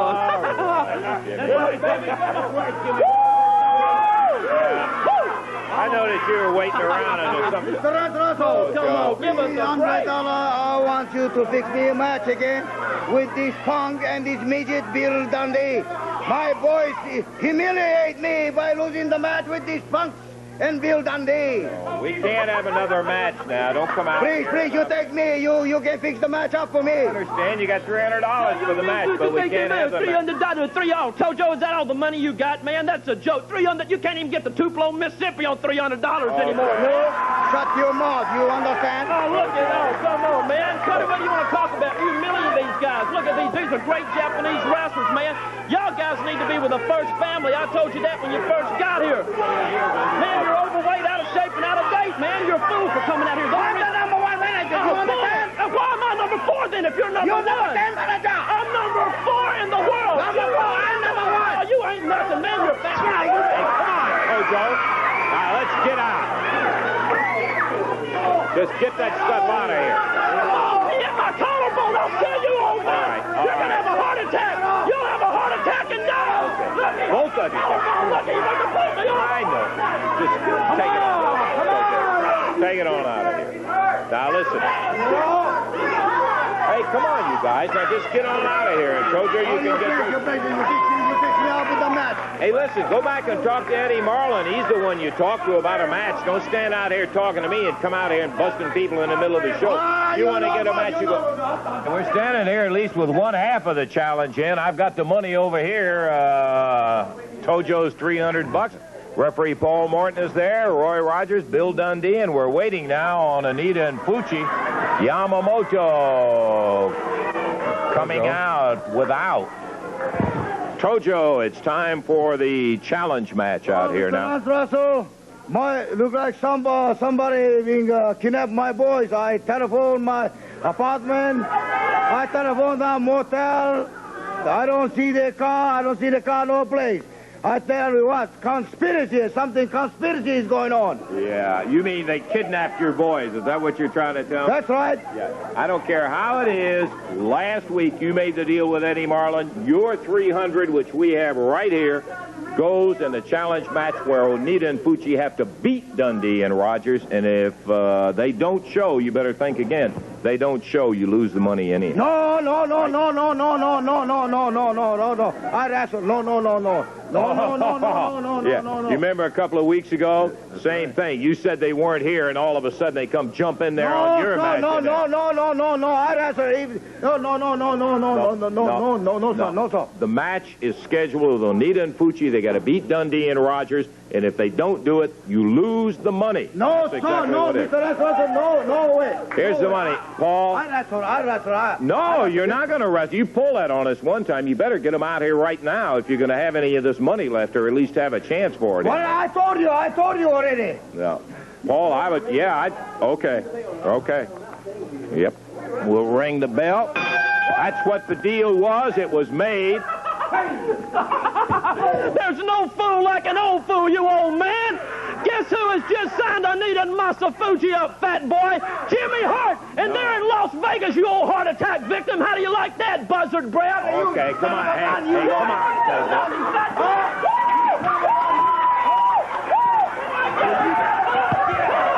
Come on now. Get out of here. You see him right there along with referee Jerry Calhoun. Make one thing and make it perfectly clear, Dream Machine. I told you not getting a match, and I'm not giving him one. I don't care. Dream Machine, you're at the bottom of the ladder, and that's where he's going to stay. He works his way up, which is going to be a long time. All right, Dutch Mantel. Dutch headed up for the corner, and this match is one fall, 15-minute time limit. The Shadow weighs in at 203 pounds. Dutch Mantel from Oil Trough, Texas at 224. One fall, 15-minute time limit. Jerry Calhoun, the referee. Dutch Mantel making reference to the fact that Dream sticking his head in there and hollering about him being chicken. Why didn't he give him a Southern Tag Championship return match? Jimmy Hart up on the apron. Look out, Dream Machine. Dream Machine nails Dutch Mantel. Got to see spraying on him. Hart holding him. Shadow holding him. Yellow paint. Yeah, he comes in and hits him in the back of the head. It's incidental that Dutch wins it by disqualification. But he's spraying him with a can of yellow paint right down his back.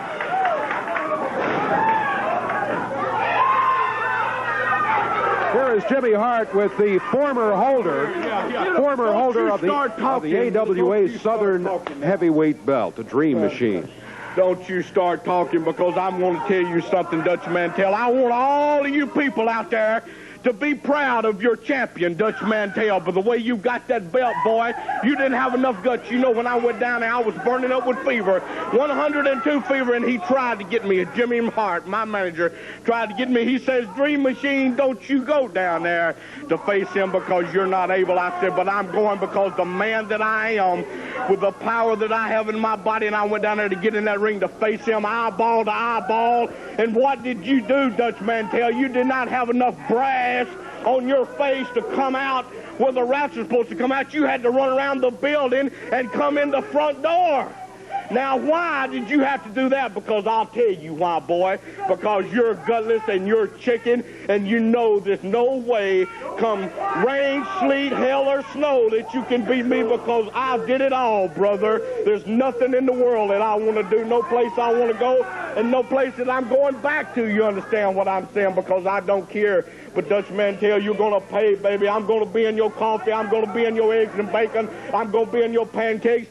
I might even be, I don't even want to say where I might be, but I'm going to be there, brother, and I'm going to tell you, Dutch Mantel, you look at this face, and every face tells a story of pain, misery, and the blues, shucking, jiving, moving, and grooving. I did the barbed wire fence from hell and back, baby, and I've never feared any man that ever walked God's green earth, and I do not fear you. And Dutch Mantel, you are a chicken. I look up and I see a hammer, I see a whip, and I'm knocked out, and I get up, and my manager tells me, he says, Dream, it's over. I say, how in the hell can it be over? And the bell ain't even rung, Dutch Mantel. But I'm looking at you, boy, and I'm going to be looking at you for a long time, because it'll never be over. And I got news for you, Bigfoot. I'm not scared of you, Turkey. I'm not scared of you, and I've never been scared of you. And I guarantee you, Jimmy, that I want him if it's any guts in your body. If you get behind these people, if these people are behind you, if you are a true champion like I was, you'll come out here and take that belt and hand it to me right on the platter and say, Dream Machine, this is your belt, baby. This is yours, and I stole it like a thief in the night that I was. Hallelujah. I stole it. I want him out here, Jimmy. Tell me right now if he's got it. You saw it. You was down there hooping and hollering. I'll tell you why Lance Russell is not here, because he was drinking. He was down there hooping and hollering with the rest of them idiots. I'm fired up, baby. I'm wired tighter than a Gibson guitar on a Friday night. And Dutch Mantel, I want your meat, baby. Dream, I got something to tell you, darling. Hallelujah. He won't come out and give you a title shot, because Dutch Mantel called me this morning, and you know what he told me? He said, Jimmy Hart, I want back in the first family. He said, Jimmy Hart, I want to be back with the first family. And I said, well, Dutch, there's only one way to get back, brother, and that's to give my Dream Machine a title shot, and he's awfully mad at you. And he said, well, Jimmy, I'll do anything to get in the first family, but I ain't going to give the Dream Machine a title shot. And I said, well, Dutch, there's one other thing that you can do to get back in the first family, baby, and that's to wear the mark of a chicken. The mark of a chicken, Dutch Mantel. And he said, Jimmy, I will do anything. So, ladies and gentlemen, right now, I'm giving you the mark of a chicken, Dutch Mantel. Come here, Dutch Mantel. If you want to be back in the first family, come on out here then. Come on out. Jimmy. Look at him, baby. Look at him. There's the chicken. Look at him. Dirty Dutch Mantel back in the first family. Look at him. Come on, Dutch. Look at him.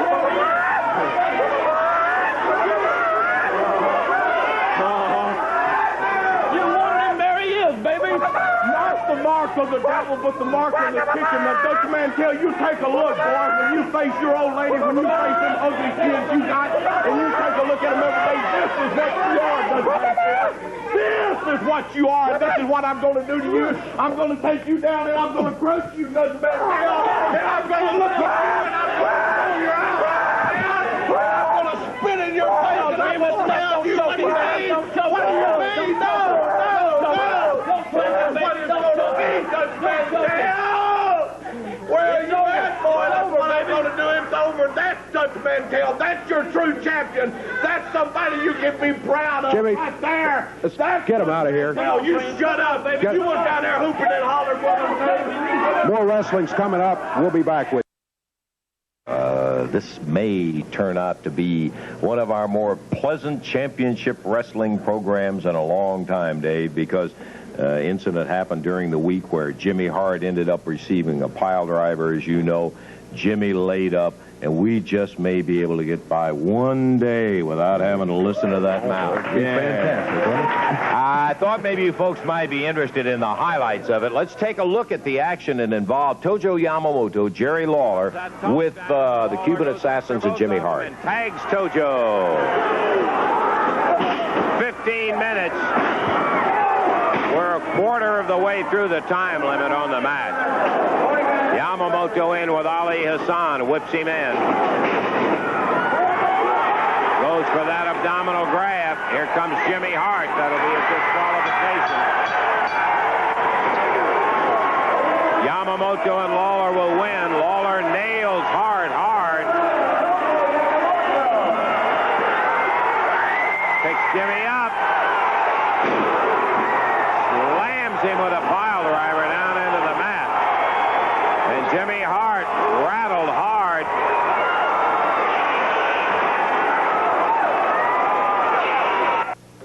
Boy, I'll tell you, I don't condone it. It is illegal. There is no question about that. You end up fed right up to here. Oh, no. He is, in fact, here. Well, I take no joy in the fact that that Hart is laid up in a wheelchair in here, but you got to say this. Sometimes it's brought on by your own actions in there. I would just have to say that. You know what? It's a sad day in professional wrestling when a man of my credibility and character is humiliated by having to be in a wheelchair. You know, a lot of famous people wrestle have been in wheelchairs. Governor George Wallace of Alabama, and he still carried on his business. Franklin D. Roosevelt, the President of the United States, was in a wheelchair, but he still carried on. But I wanted to prove a point to you people out here how sick, by them laughing at me coming in here, how sick you really are. Because let me tell you what, baby, that's how sick you are. And I wanted to prove my point to the world, man. You're sick and you need help. You need help. Everybody needs help out in this place. Let me tell you something, man. Lawler, where was the promotion? Where was Eddie Marlin when Lawler gave me a pile driver, which is illegal? You know where he was? He was in the back laying down because, like everybody else, he wants to see me out of professional wrestling. You're bogus. Well, let me tell you something. You're as bogus as that big nose of yours, too, brother. But let me tell you this right now, baby. Lawler, this is the Super Destroyer, baby, and I want you to meet him. 6'6". 360 pounds. You understand that? Well, maybe it's going to be hard to get through your thick brain of yours like these people over here. But let me tell you something, baby. Look at this man. Isn't he gorgeous? Yeah, I see him. I've seen him before. Yeah. Well, let me tell you something, and I want you to listen. I want you to listen closely. The Super Destroyer, I say, how many times have I stood out here, Russell, and told you, Russell, I have found the greatest professional athlete in the world? If I could count them up, about 9,570 times. Every time you bring somebody out here, you all right. How many times have I stood out here and told you that I have found the greatest athlete in the world? Every time you come out here, they're always the greatest athlete in the world. All right. How many times have I told you that I've found the man that I know that can defeat Jerry Lawler? Yeah, the same number of times. You say the same thing about it every time you come out here. Well, brother, it stops here. The buck stops here because I have found the man that I know that can beat Jerry Lawler. This man I know can defeat you, Lawler. I know you're back there listening somewhere, but I've got a deal for you, brother. Super D, go to the ring, baby. Go to the ring right now. Hey, wait a minute, Jimmy. I want to prove my point. Now, listen. I want to prove my point to the people over here that Lawler is a jerk, that Lawler is a loser, and I'm going to expose him for the jerk that he really is. Lawler, I say that you don't have enough guts, baby, to crawl in the ring with this man live on TV right now. Big deal. You know he's got an 8-man tag match coming up later on that he'll be involved, both of them. Okay, an 8-man tag. Well, that's great. Well, I'm telling you right now, I say that you don't have enough guts. He's not coming out here, is he? Where are you, Jerry? I'm saying come out here right now. Forget the 8-man tag. Come out here right now and step in the ring with the Super Destroyer, the greatest professional athlete in the world. What do you got? Is he coming out? 19 of your first family waiting out in the hall to come in and jump in when he comes in. No, baby. I give you my word. I give you my word, my oath right now, my bond that nobody will come in. And I'll make this deal for you, Lawler. He's not coming out. If you crawl in the ring with him right now, if this man cannot beat you today on TV, if he cannot defeat you in 15 minutes, well, then I'll give you my word. Nobody will interfere, and I'll crawl in the ring with you today live on TV, baby. And that's why I'm wearing my wrestling gear, brother. Right now, Lawler, I say you don't have enough guts to come out here and accept the offer. You are making the stipulation that he has got to beat Lawler in there. That's right, baby. If he doesn't beat him in the time limit, if Lawler beats him, Lawler gets a shot at you right in that ring. And I'll crawl in the ring today with no interference at all. I will get in the ring if Lawler defeats this man, and I'll fight Jerry Lawler today on TV. I say you're a gutless wonder. He is a gutless wonder. I've never chickened out of anything in my life. Oh, boy, really?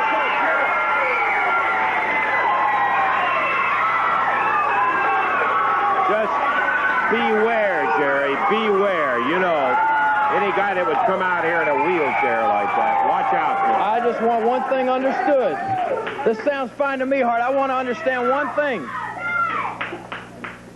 If I beat him, or if I win the match, then I get a match with you, right? Right here, baby. Okay, all right. What that means is, Lance, I want you to understand this.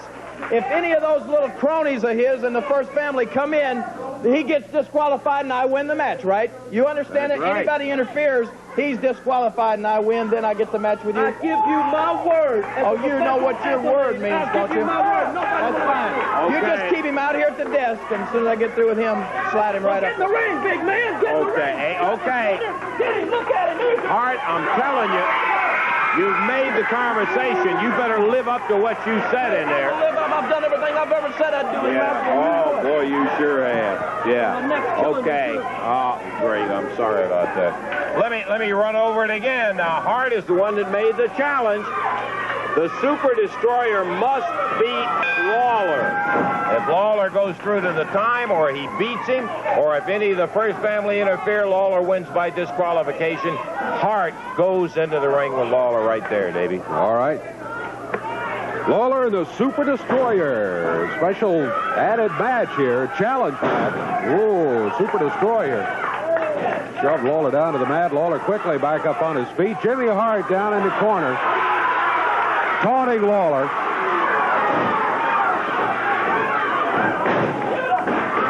Lawler pushed back again by the big Super Destroyer. I just want to make sure Calhoun referees this right down the middle. You see he's got his own special referee in here, don't you? The words of Jimmy Hart.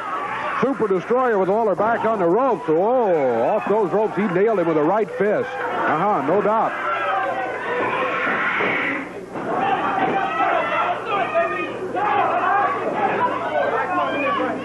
Destroyer, right fist again. Lawler answers him with a right fist.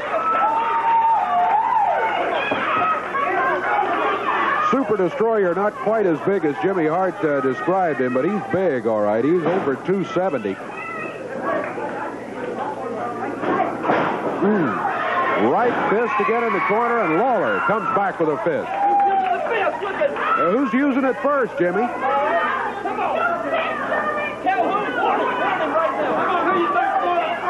Hart blind to the fact that the Super Destroyer is using that fist first, but he's seeing it every time Lawler hits him with a fist. There he is again. He's answering him with a fist. Destroyer pounded Lawler down to the mat. Look at him. He's down now, baby. How about the fist he's using, Jimmy? Come on. Come on. Come on, Destroyer. You got him, baby. Again, right fist by the Destroyer. Right there. The Super Destroyer. Lawler back in the corner. Destroyer, right fist.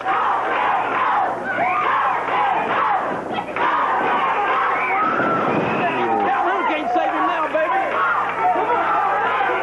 Lawler was picked up and thrown across the ring by the Super Destroyer, and there's that right hand again. Flagrant use of the fist by Super Destroyer. The referee is warning him about it. There's a choke. He got Lawler right up in the air, and the hand wrapped around the throat, throws him down in the ring. Yeah, I hear you. We're 3 minutes into the action. Over with. He hadn't beaten him yet.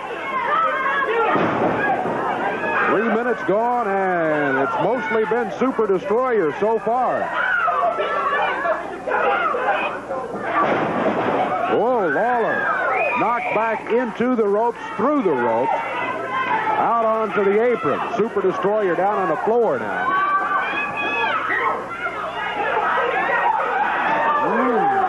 Lawler run into the ring post.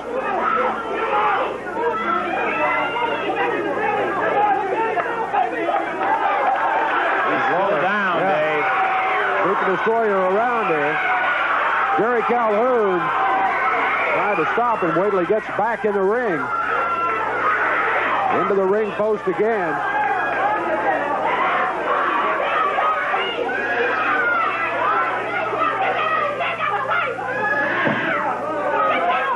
the referee trying to move Super Destroyer back. Jimmy Hart there, he's not any help at all.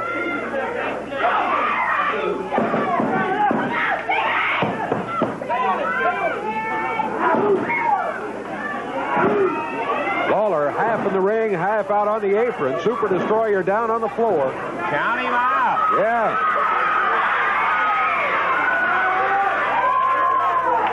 Well, Lawler back out on the floor now. And the Destroyer, with all that pounding with a fist, has got a cut opened up. Boy, I mean, right on that eye. Into the ring post again. Yeah, he's going to get disqualified, too.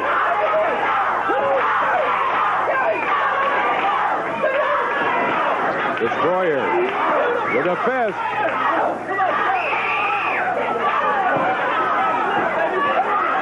Coming up on the 5-minute mark.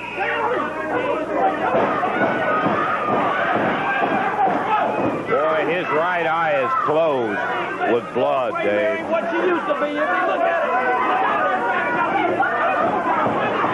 All right. Super Destroyer, relentless. He's attacking Lawler. He's got his eye cut open. Calhoun checking the cut. Where he slammed him into that ring post and has been banging him. He's cut. I didn't get a good look, Dave, but it looks like his eyelid is cut.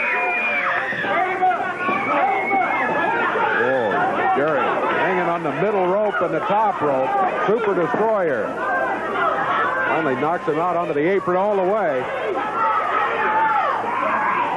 How about our time? We are very close to 6 minutes. 5 minutes, 50 seconds right now. He's still got a long way to go. Referee Jerry Calhoun checking that eye again. And Lawler slumped back into the ring turnbuckles.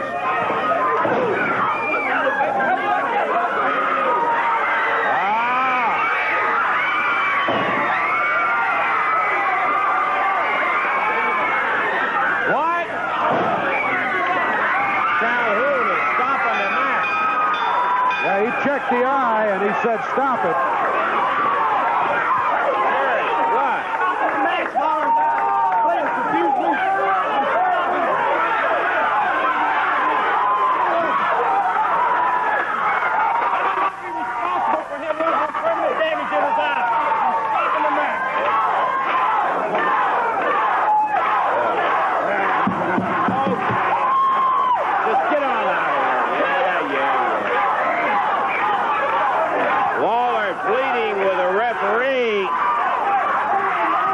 To get him back in the ring. Referee Jerry Calhoun using his best judgment. I knew that the cut I thought was right on the eyelid, and his right eye is closed with blood streaming down in it out of that cut on the eyelid. And Jimmy Hart and the Super Destroyer go bopping out of here.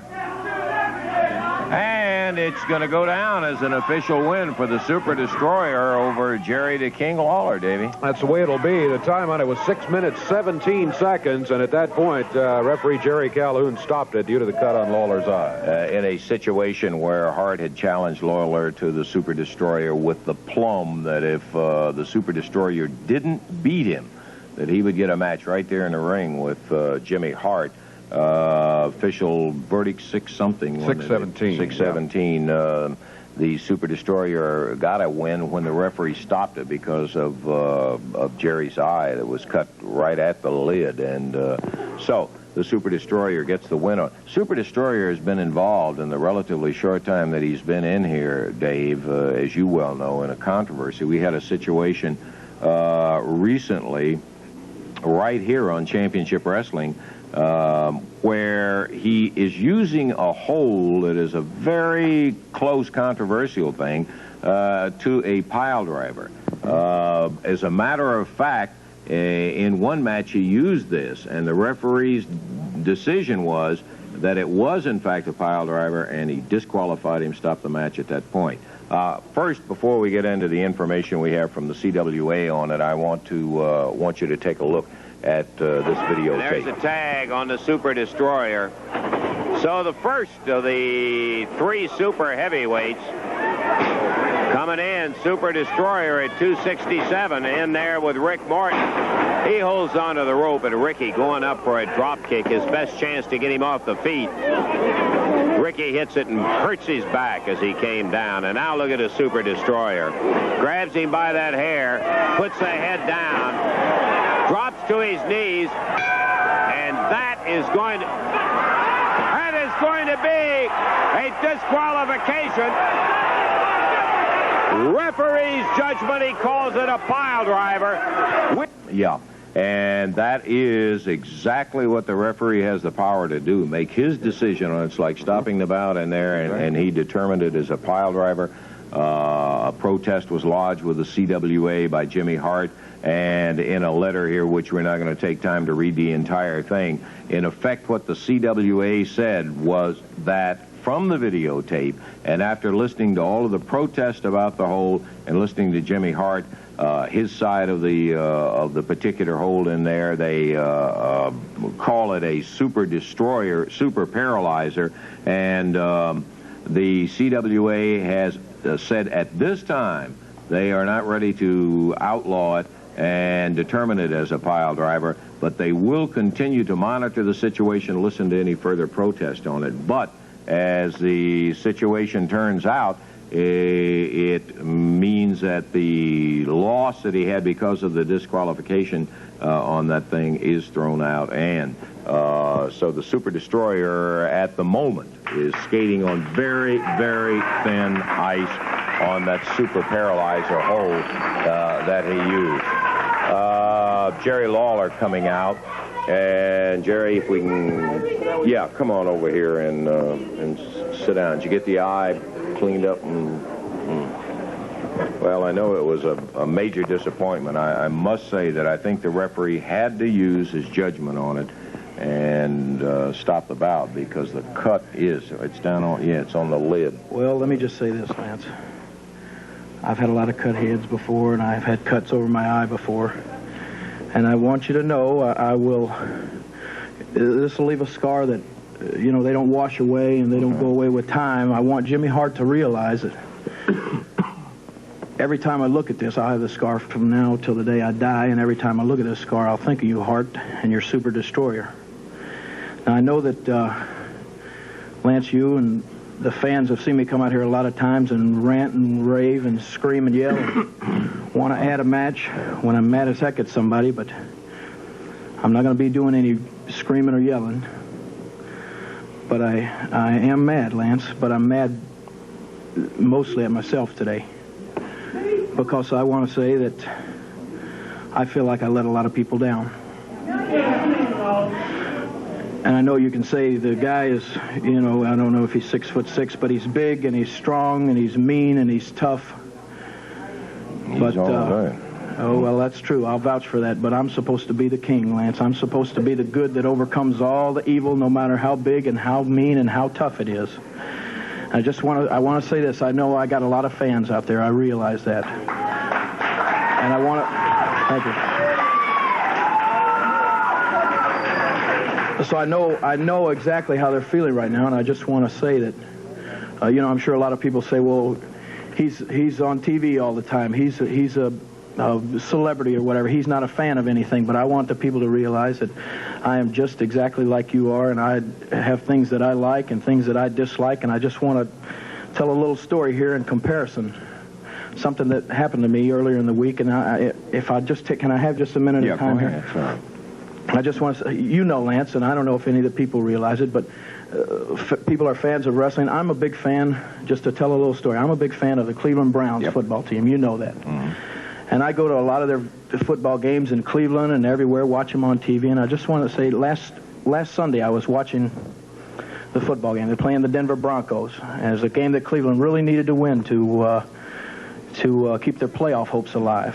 At the end of the game, it was tied, so they had to go into overtime, and I'm sitting there watching it, and Cleveland got the ball. They're driving down the field, and it looked like they're going in for a score, and boy, I was happy, and I was excited, and I was standing up on every play, and Just when it looked like they're going to score the winning touchdown, one of the Cleveland players fumbled the ball. Denver got it, and a couple of plays later kicked a field goal, and Cleveland lost the game.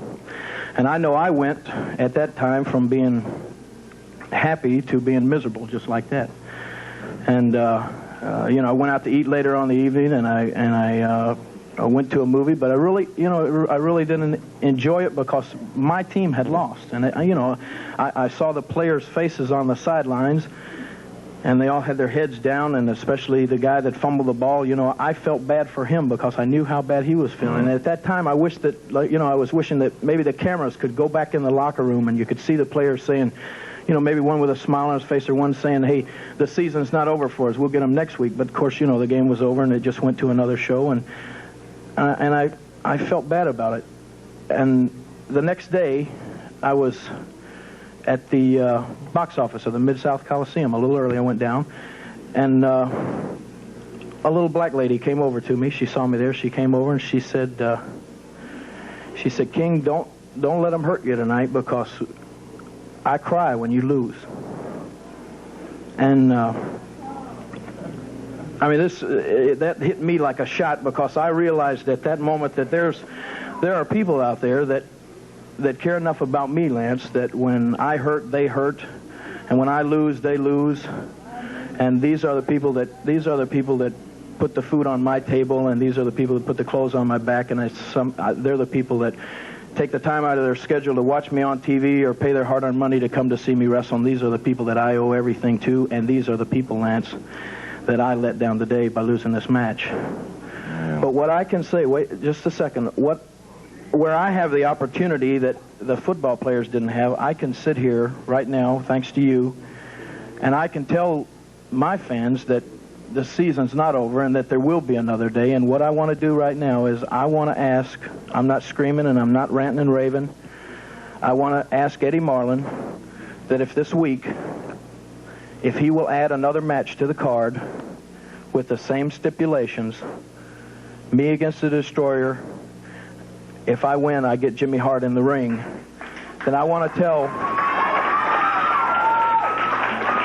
if he'll add that match, Lance, I just want to tell my fans that I won't let them down anymore, and they won't be disappointed in me again. That's all I got to say. Well, okay, Jerry. I'll have to, of course, talk to Eddie about it, and we'll... And introducing at 150 pounds from Memphis, Tennessee, on the left of the screen there, Jimmy Hart. Going against him from Tupelo, Mississippi, 215 pounds, Dennis Upton. One fall, 15-minute time limit. Referee is Jerry Calhoun.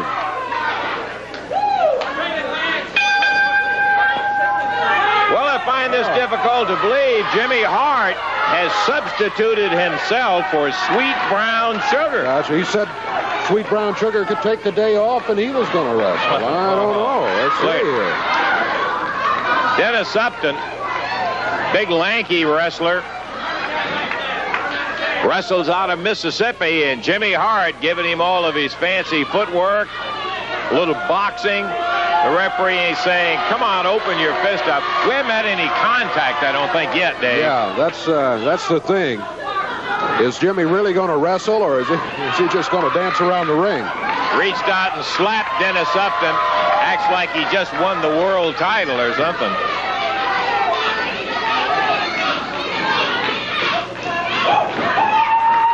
Hart steps in with a open hand left, I will say that. And the referee saying, come on, open the hands up and keep them open. Oh, you're looking great. Well, the first family head is really pumped up today. Dennis Upton coming in there. Jimmy being pumped up, now steps down, gets on the floor. Referee Jerry Calhoun tolling out a count on him, and Hart John with a crowd. Back up to the ring apron. Hart once again.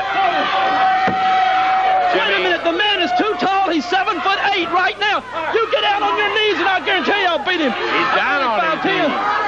He still looks tall. Oh, that's... I'll kill him now. Oh, no. The one and slowly, Jimmy Hart, who is now prepared, as Dennis Upton laid down in the middle of the ring and said, come on, come on. Hart going. Oh! Upton rolled out of the way and Hart missed. Here comes Upton chasing him. Hart back in. Well, I can tell you, hands down, forget catching Jimmy Hart. Hart catches him coming through the ring rope. Side headlock.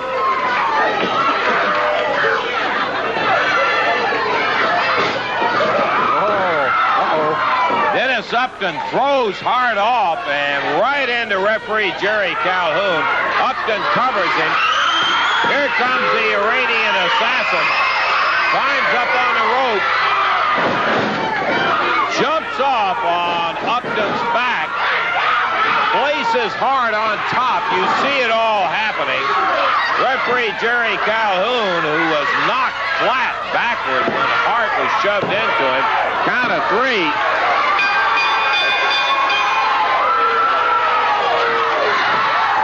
Staggering around, can't even stand up to get his hand held up. The referee unable to hold his hand up as he was really hit.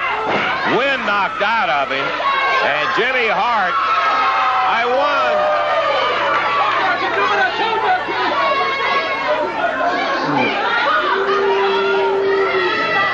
Well, Jimmy Hart comes out with an official victory. Of course, we sat right here and watched it. The referee didn't see any of that, but the Iranian assassin whipped in, got Upton in the back, rolled Hart over and put him on top of him. And the referee counted 1, 2, 3 at that point, and that was the official victory. That's right. 2 minutes, 56 seconds the time on it. Wow. Surprised with Sweet Brown Sugar not being in here. Hart gave him the day off, and Jimmy Hart over Dennis Upton. Hart nails Stan with a chair, and they're all 3 jumping on him.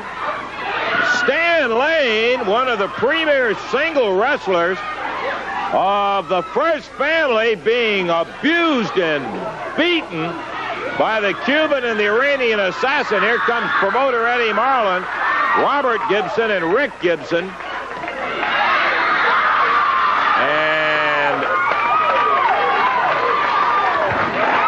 They go. I am stunned as to what in the world is happening.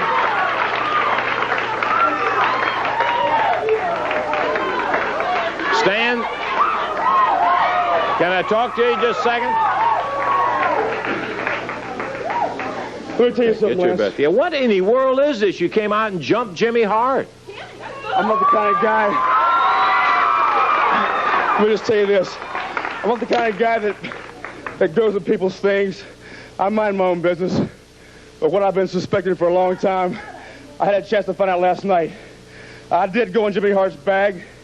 This is a ledger, Lance. You know what that is? Yeah. An accounting ledger. What it boils down to, Jimmy Hart has been stealing money, not only from me, but from the whole First Family. Now, I stood out here for months.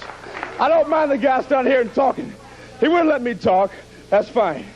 I don't mind the guy telling me to stay in before championship matches. That's okay, too. But nobody takes my money. Nobody. Let me say one thing. Let me explain something to you. Well, okay. Go ahead. I signed a contract when I came here. Jimmy Hart gets a 10% booking fee, 10% for his managerial duties. That's it. It's all here in black and white, brother. Pretty strong accusations. Let me show you. No, it's right here in black and white, Lance. This makes me... Look at this. 10%, all right? This is this month, January. Okay, that's my name. Look at here. Look at the figures. 30%, huh? 20%. 15%. The guy's been ripping me off. The whole family. Let me tell you something. I might be the only guy in the family that graduated from college. Fine. It doesn't take a 5-minute cap in the kind to understand what's going on here. The guy's been stealing from me, the whole First Family. I'm going to get my money back, brother. Nobody takes my money. Nobody. Here's one figure that looks like 40% right here on Stan Lane. Wait a minute, man. Look at the book, sweetheart. Stan Lane. Now, I want you to understand that it was Stan Lane making those accusations. I did see the figures. I didn't really get too good a look. There's Brown Sugar and Dream Machine. And this is Hart's personal book, his ledger. Wait just a minute, man. Wait a minute. 30%. 30%. You supposed to give him 10. 20%. Dream Machine and Sweet Brown Sugar taking a look. There's Sweet Brown Sugar's page right there in the ledger. And the indication is percentage-wise, this column is percent. Now, again, we are taking the information as given by Stan Lane. The percentage column right here indicates 30%. Brown Sugar, 20%. And some very serious charges made on Jimmy Hart. Explaining to do, man. What's going on? Jimmy, let me ask you first. Is this your ledger here? Stan Lane says this is your ledger, and I want to give you the opportunity to say whether it is or not. Sweet Brown Sugar, 30%. I know it looks bad, but let me tell you something. Let me just tell you all the truth. I'm going to tell you the honest to goodness truth. First of all, I've never been so humiliated in my life. Look. Well, hey, man, hey. You people are cruel. Get down to the point. I'm going to try to get down. If you just listen to me for a minute, give me a chance, man. Who broke into the business? Jimmy Hart. Who changed your name to Sweet Brown Sugar? Jimmy Hart. You were driving up down in a Greyhound bus over here before I found you. You were driving Lawler's car. Well, I'll tell you exactly. First, Jimmy, let me ask you, is that your ledger or not? That is definitely my ledger. Okay, that's all I want to know. Jimmy, you want me to explain? Let me give you a chance to explain if y'all would give it to me. And I just want to tell you right now, I know it looks bad, boys, but this is it. How many times when y'all came to me for a contract, y'all told me that you wasn't able to manage your money, didn't you? Tell me, didn't you? You did, didn't you, Dream? Didn't you, Sugar? Okay, well, that's what I've been doing for you. You trusted me, and I gave you a chance of a lifetime. See, these people are so cruel like this. See, that's... But, all right, I'll be truthful with you. You want to know? Okay. I'm interested. I'm going to tell you why. I'm going to get to the point. I've been putting your money back in a savings account for you. And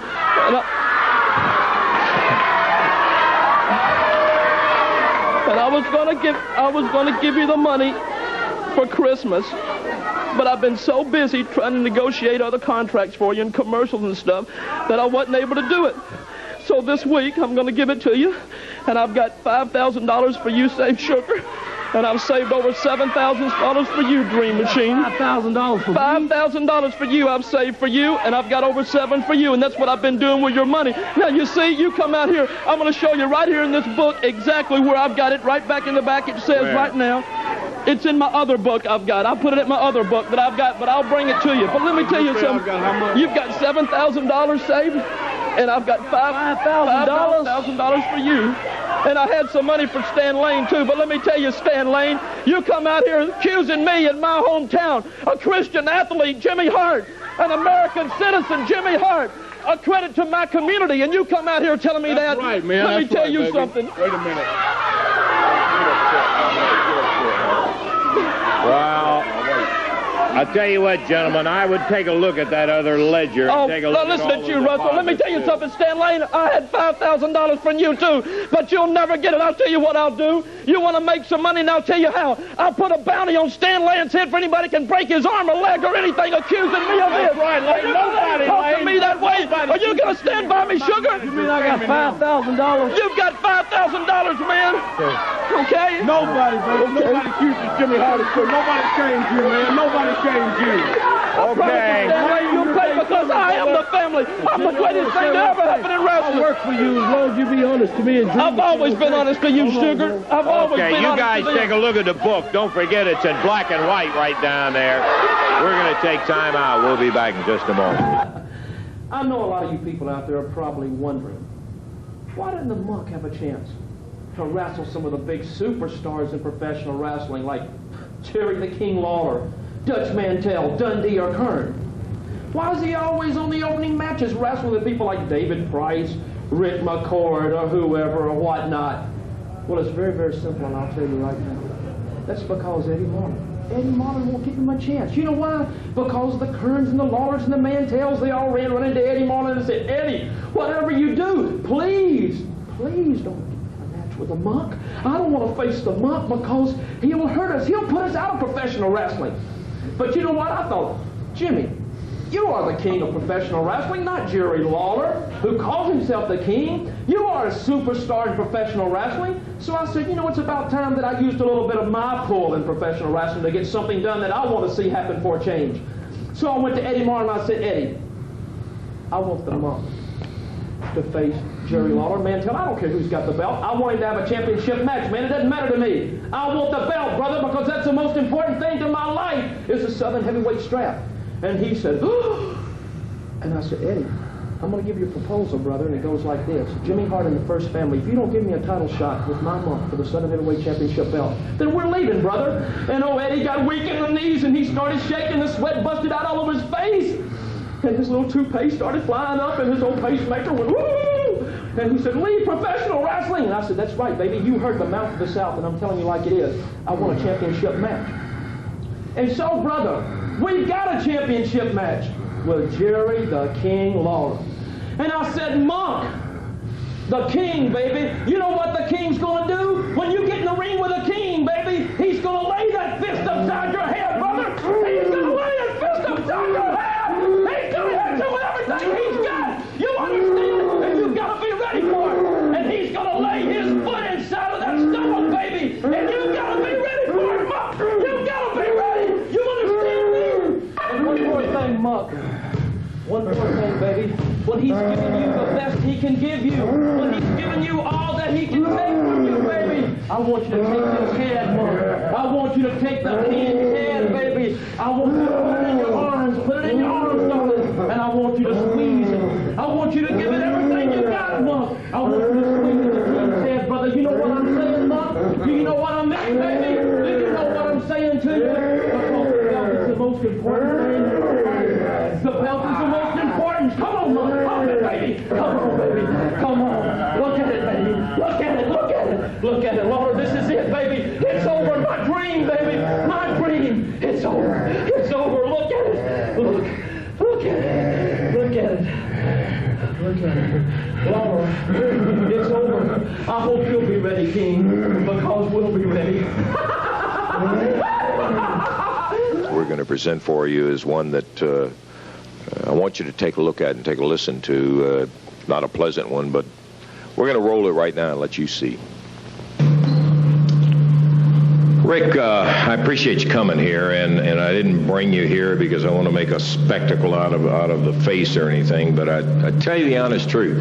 I think this proves a point that when winning and the money and all of that becomes so important that something like this can result, and you'll know what it is in just a moment, then it's time that, by golly, something is done about it. Rick, I guess if anybody that I know was in for the Tough Luck of the Year award, it's got to be Rick Gibson, because you know that I've always loved the style of you and Robert in there, and have really thought you were sitting right on top of it, ready for that Southern Tag title belts and bigger things than that. Then all of a sudden, bang, they kind of ganged up on you, and then the whole chest thing and the bruise right over the heart came. You got over that, and it was right after that they came right back, zing, through the stuff in your eyes. Hart, as a matter of fact, said it was Coca-Cola, but you know a whole lot better than that, and so do I.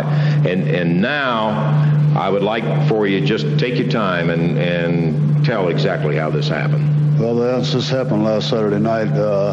My brother and I was going over to Jonesboro, Arkansas to wrestle, and on the way back, I dropped Robert off at his car, and I was on my way home, and somebody got behind me and was blinking their lights and so forth, and finally I found a parking place where to pull over at, and I pulled over, and I could look in my rearview mirror, and there was just one person. You were just in the car by yourself at this point. You dropped everybody off. Yeah, I had dropped everybody off there, and I could see there was one person in the car, and I thought maybe it might have been Robert. You know, it was raining that night. And so I pulled over, and I walked back to the car, and it wasn't Robert's car. And as soon as I got to the car doors, there was 3 people that jumped out of the car. And to tell you who it was, Well, I want to know. That's the reason. Go ahead. Name them. It was Jimmy Hart, Koko, Ware, and Bobby.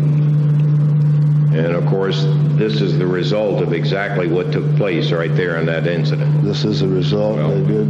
I don't know whether you've thought about it, but I can tell you right now, and this is one of the things we're talking about, that kind of thing right out there in a road and jumping a man like that is grounds for a lawsuit, friend, and you can do some thinking about that. Well, let me say right now, I don't want to make no lawsuit about it. You know, my profession has been for 12 years is wrestling. Wrestling is my profession, and lawsuits are nothing to me. I don't care about no lawsuit at this point. What I want to do, I'm going to let my face get well, let my sternum get well, and then let me take it up in the ring. And I want to say one thing, Jimmy Hart, if you're watching this interview right now, I want to promise you, and I want to promise your boys, when I get well, one of your boys, and I hope maybe it's even you, is going to look just like this here, because this is not a pretty sight. No. Okay, Rick, thanks very much. We didn't want to drag it out. We thought it was important that it be known, and that was the story, what happened to Rick Gibson. Okay, we want to do it now. No lapse of time. I want to get him out here right now. He's been out here so many times. I want to see if Jimmy Hart will come out here right now, and I want to hear some comments about a situation that was just described by Rick Gibson there. And, well, I don't know whether he's coming out or not. I guess not. If he's not out there, fine. We were going to give him the opportunity to make some kind of response to... okay, without any further comments, editorializing or anything, is that the only thing you can do is laugh about it? Well, first of all, I got an alibi where I was, baby, but I'm not going to tell anybody where it was. Are you crazy? I am so tired. When my jaw was broke and my leg was broke, I wasn't out here whining and crying and complaining. You know what? You were yellow, man. That's your whole case. You've got a case of yellow-itis. That's exactly what you've got. And that's a case of what your brother's got. Why in the world would his brother leave him, man? You know what the deal is, baby? I will tell you something, brother. You want to fight Jimmy Hart? You want to get me? Well, you come in here right now, you big gutless coward. Why don't you get that little Robert Gibson out here? Robert, you want to defend your brother? Come in here and get us, brother. Come on in. Yeah, you're dressed out. Oh, I love this. So Jimmy Hart and JR, I don't know whether the promotion or Robert is interested. I'm sure interested on it. Well, you've extended it. I would love to see him come out here. Yeah, we'll find out what kind of athlete you are if Robert is interested in coming out and the promotion okays the thing. Jimmy Hart and JR in the ring. Oh, big deal. Yeah.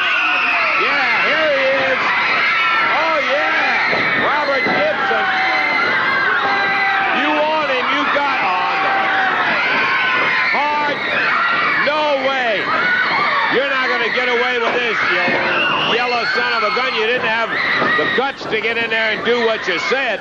Eaton and Sugar come out here. They busted a board. We need some help for Robert in it. This Hart, always some kind of tricks and things like that. Now it's 4 of them beating up on 1. Robert Gibson, who answered a challenge from Jimmy Hart. Steve Kern, Stan Lane.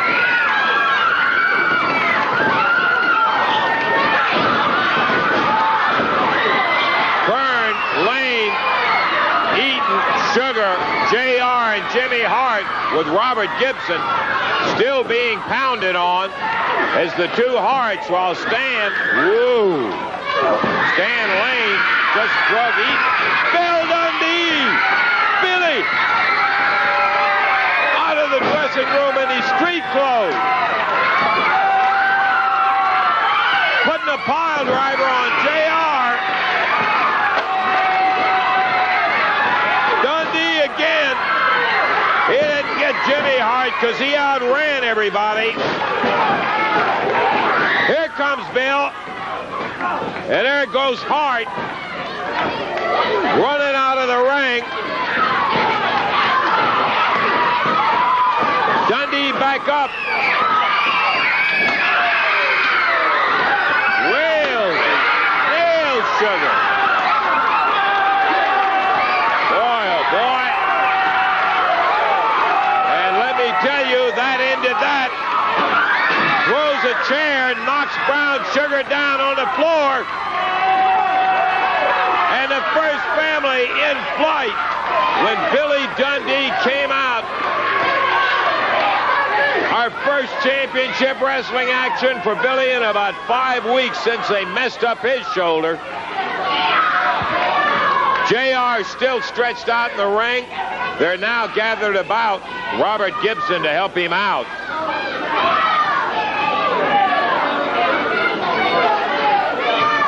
Stan Lane, Steve Kern helping Robert back.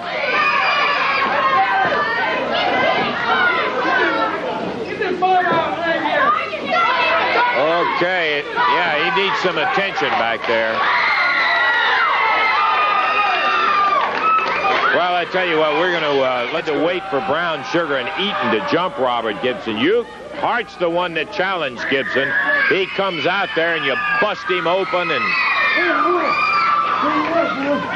Tell you what, you better get that dang handicap air, boy, because you and him gonna fight me, baby. I'm gonna make it just like that. Oh, boy, you might know it. You can just figure that for Eaton and Sugar.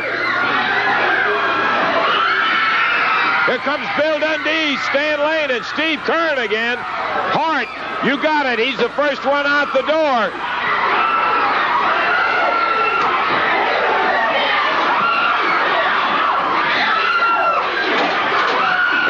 Steve Kern chasing Brown Sugar out. Dundee with a chair in hand as Bobby Eaton is trapped. He rushes by.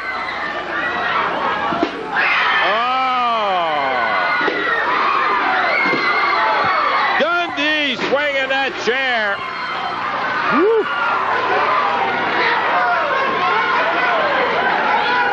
Man, I will tell you, I don't approve of it, but I'm so glad it happened. Let me tell you something, Hart. I just talked to Stan Lane. And Eddie Marlin promised me, he said, Bill, when your arm's back to normal, you got the match. Well, Stan Lane agreed to step down and let me get my old partner back this week. So, Jimmy Hart, Bobby Eaton, and Koko Ware, what you're wrestling this week is Steve Kern and Bill Dundee. Now, I made a promise to me, and I made a promise to all the people out there. When I got my hands on one of them, they were going to be hurt, and I hope that garbage is dead laying in the ring. And I'm going to promise y'all something. When I get you in the ring, Hart, and you take note, I know it's been said 1,000,000 times before. 5 weeks I starved because of you, Hart, and I'm going to have a lousy Easter because of you. Well, I'm going to tell you something, son. This week, Hart, I'm going to get one of you, and you're going to look like that trash right there. Thank you. Okay, Bill Dundee. Yeah, we need a little sweep-up detail in here to see if they can get JR out of there. I'll tell you what we're going to do. I think we've had enough excitement for the moment, Dave. We're going to take time out, and we're going to be back to take a look. Hey, come on, Bobby, don't. Dell really did a number on Jim Jamison. As Hart's first family comes out victorious, you might take the robe if you'd care to also. Sue in a situation where 357 finds the victory going to team of Landell and Dennis Condrey coming out here. Stagger Lee. You're looking well, Feeling great, Stagger. Oh, wait, man, you're looking fantastic. Man, you're looking good, too. And I know you're going to be coming up this week looking for that Mid-America title. And I think we talked a little while ago, as you may have heard, to Hart and Landell and all of them. They forget the fact you had that Mid-America title and had it for a pretty good while, too. You know, I did have it. I had it for 6 months, and I didn't think I would keep it that long, but I held it for a long, long time. You know, I'm sure that everybody heard Jimmy Hart out here a while ago, Buddy Landell. You know, Buddy, you beat me last week. I agree. You know, due to the fact Jimmy Hart throwed him a change and everything, he beat me. Mm-hmm. But, you know, I heard Buddy Landell said he wanted to take my mask off. Yeah, Hart said he's the man that's going to do it. And he wanted to keep the belt, too. And, right. And I'm, you know, being a champion, Lance, you have got to concentrate on one thing, and that's keeping that belt. And Buddy Landell, I'm really worried about him because it's going to be pretty hard for him to concentrate on my mask and concentrate on that belt. Well, you don't think he can handle both those things at one time, huh? But you know what? I'm going to light the burden, you know, being the nice guy that I am. I'm going to light the burden a little bit. I'm going to do Buddy Landell a big favor. I'm going to take the old stagger off for a while.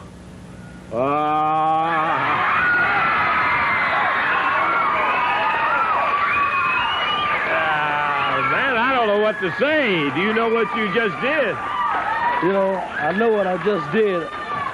Only thing Buddy Landell's going to have to worry about is that keeping that Mid-America belt, because I'm coming after it. That's all it is to it, man. I believe he's made up his mind. Koko Ware pulled it off. Good luck to you out there, partner. Kind of a stunner after all of the hollering about pulling the mask off, and boy, he did it right here. Okay, all right, baby. Now, what are you going to do about it? What are you going to do about it? Hey, I'm not going to do anything. Yeah, but tell you what, that's Koko Ware. You can tell by the split in his big teeth, and you can tell by the split in his head that I put in there.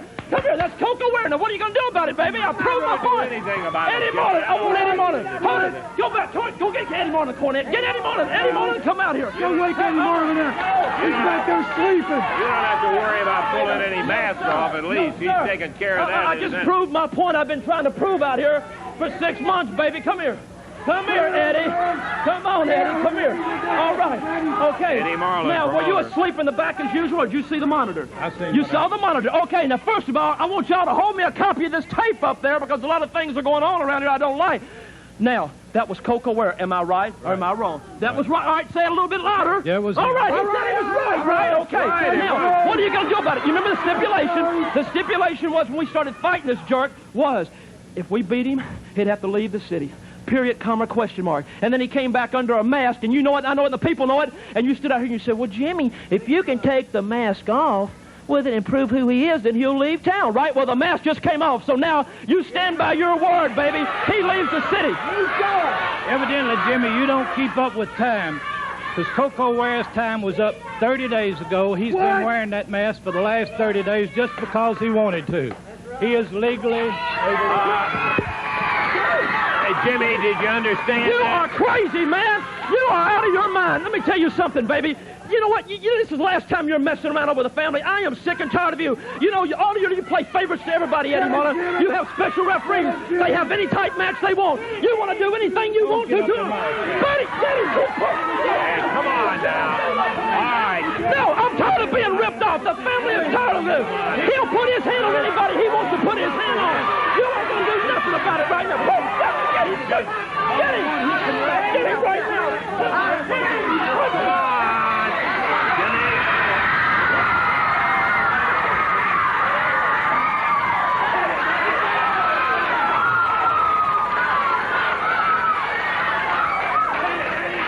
That's the kind of guy right there that needs some kind of action taken against him, coming out here and pulling that stuff with you, Eddie. Let me tell you something. He can legally wrestle as Koko Ware, and I can legally take action against Jimmy Hart. Jimmy Hart, That's you listen right. to this. I could find you. I could suspend you right here. But you got a title match with Koko Ware. You're talking about your burden's heavy with all those weights. I'm going to referee that match. I'll referee it when he has it.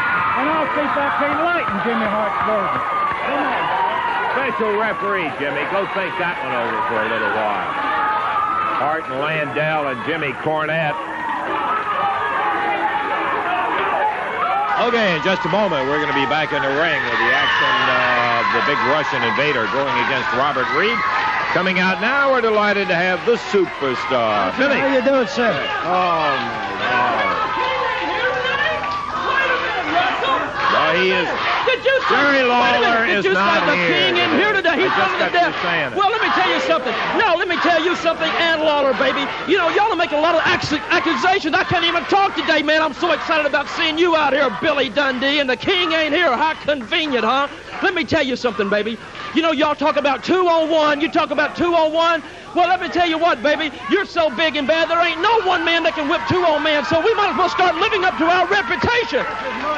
Oh, get out of here. Get him, boys. Come on. I don't want to hear this. Come on Let's see how tough you are now, Dundee. Yeah. Come on, you want 2-on-1? Well, you got 2-on-1. Cut him off, Moondog. Cut him off. Come on the door. Typical family. Cut him off. Tactic. Cut him off. Well, we might as well live up to our reputation, right? Cut him off. Cut him off. I'll tell you that. Cut him off. Get him. You've got him now. Get him. Come on.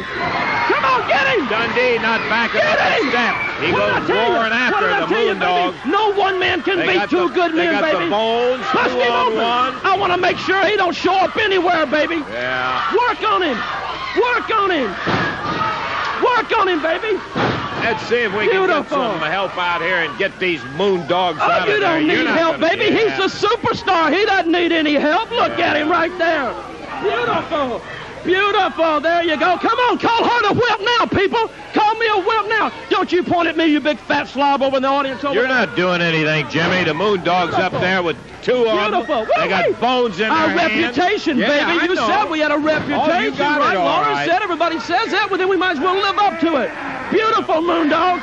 Beautiful. That's right. That's right, man. Look, he doesn't look like a superstar now, does he? Can we get some help out here and get...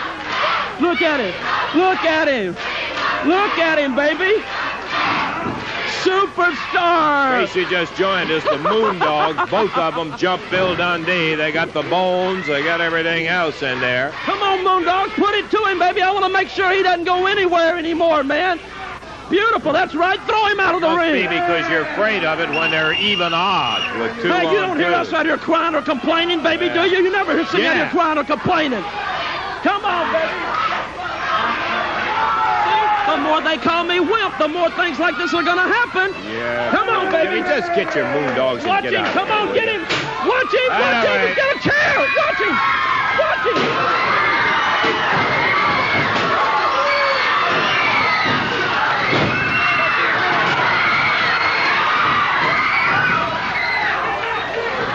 Well, Dundee evened things up a little bit when he jumped in there with that chair, but now the Moondogs back at it again with those bones. Going after one man, Bill Dundee. Here comes the Rock and Roll Express. There's your superstar, baby. Now we're coming together in the ring. 6 guys against 3, huh? I see you guys running, too.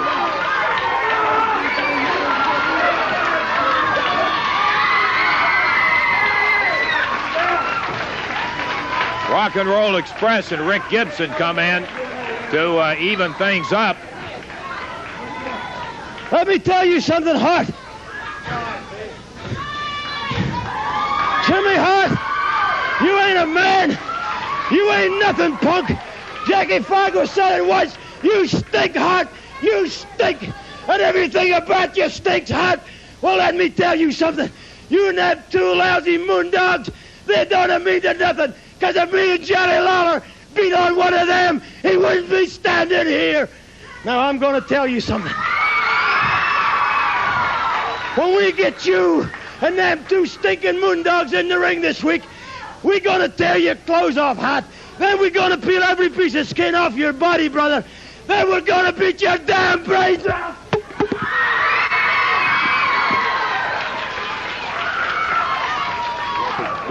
Slickest wrestlers, but they're some kind of tough team. They're a lot of fun. But in addition to that, they can hurt you in that ring. Both of them very, very large. Get the job done.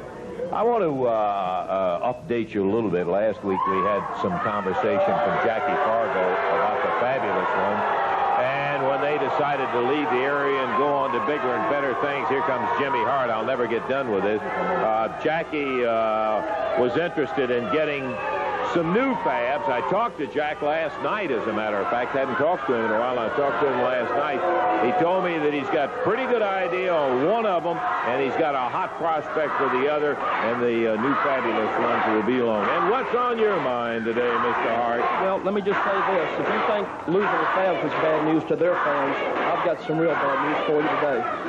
Bad news. What I would like you to do, I would ask you if you could ask the people if they would just hold it down just for a moment, if you would do that for me. Hey, come on, Jimmy. Just, let's get it on. I've heard all the things, everything in the world. I know you have, but I'm just going to tell you right now, though, it's this right here. It's been some tragic news to happen to the family this week, and I know you haven't heard about it yet. I know the fans haven't heard about this yet, but I've lost the Bruce brothers this week. They passed away. and that's the news I wanted to bring to you. Hey, what?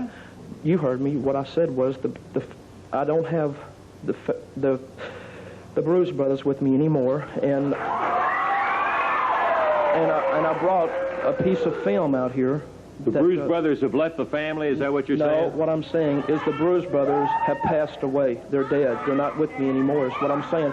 And I just wish the fans, if y'all could just hold it down and just for one moment just have a little silence. And I brought some footage here because I know they haven't had a chance on the news to hear it yet. I know you haven't had a chance either to hear it, but I did bring some footage, and I'd just like for you to watch it if you would, and just have a couple of moments of respect for them. The wrestling world today is again in a state of shock as Pork Chop Cash and Troy Dream Machine Graham, who wrestled together as the Bruise Brothers, suddenly passed away.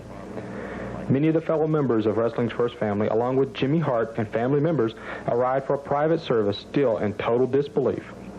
All I can say, man, is the Bruise Brothers are probably one of the greatest teams I've ever had in my whole life. And it's going to be very, very hard to replace those guys.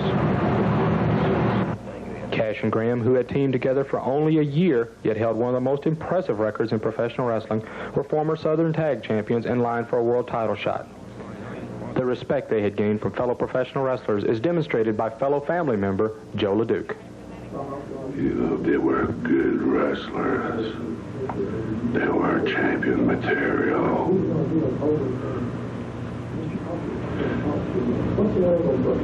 Did you ever wonder when your turn was coming? No good out of here. But the fans who we talked to were not in total agreement about the Bruise Brothers. They were good wrestlers.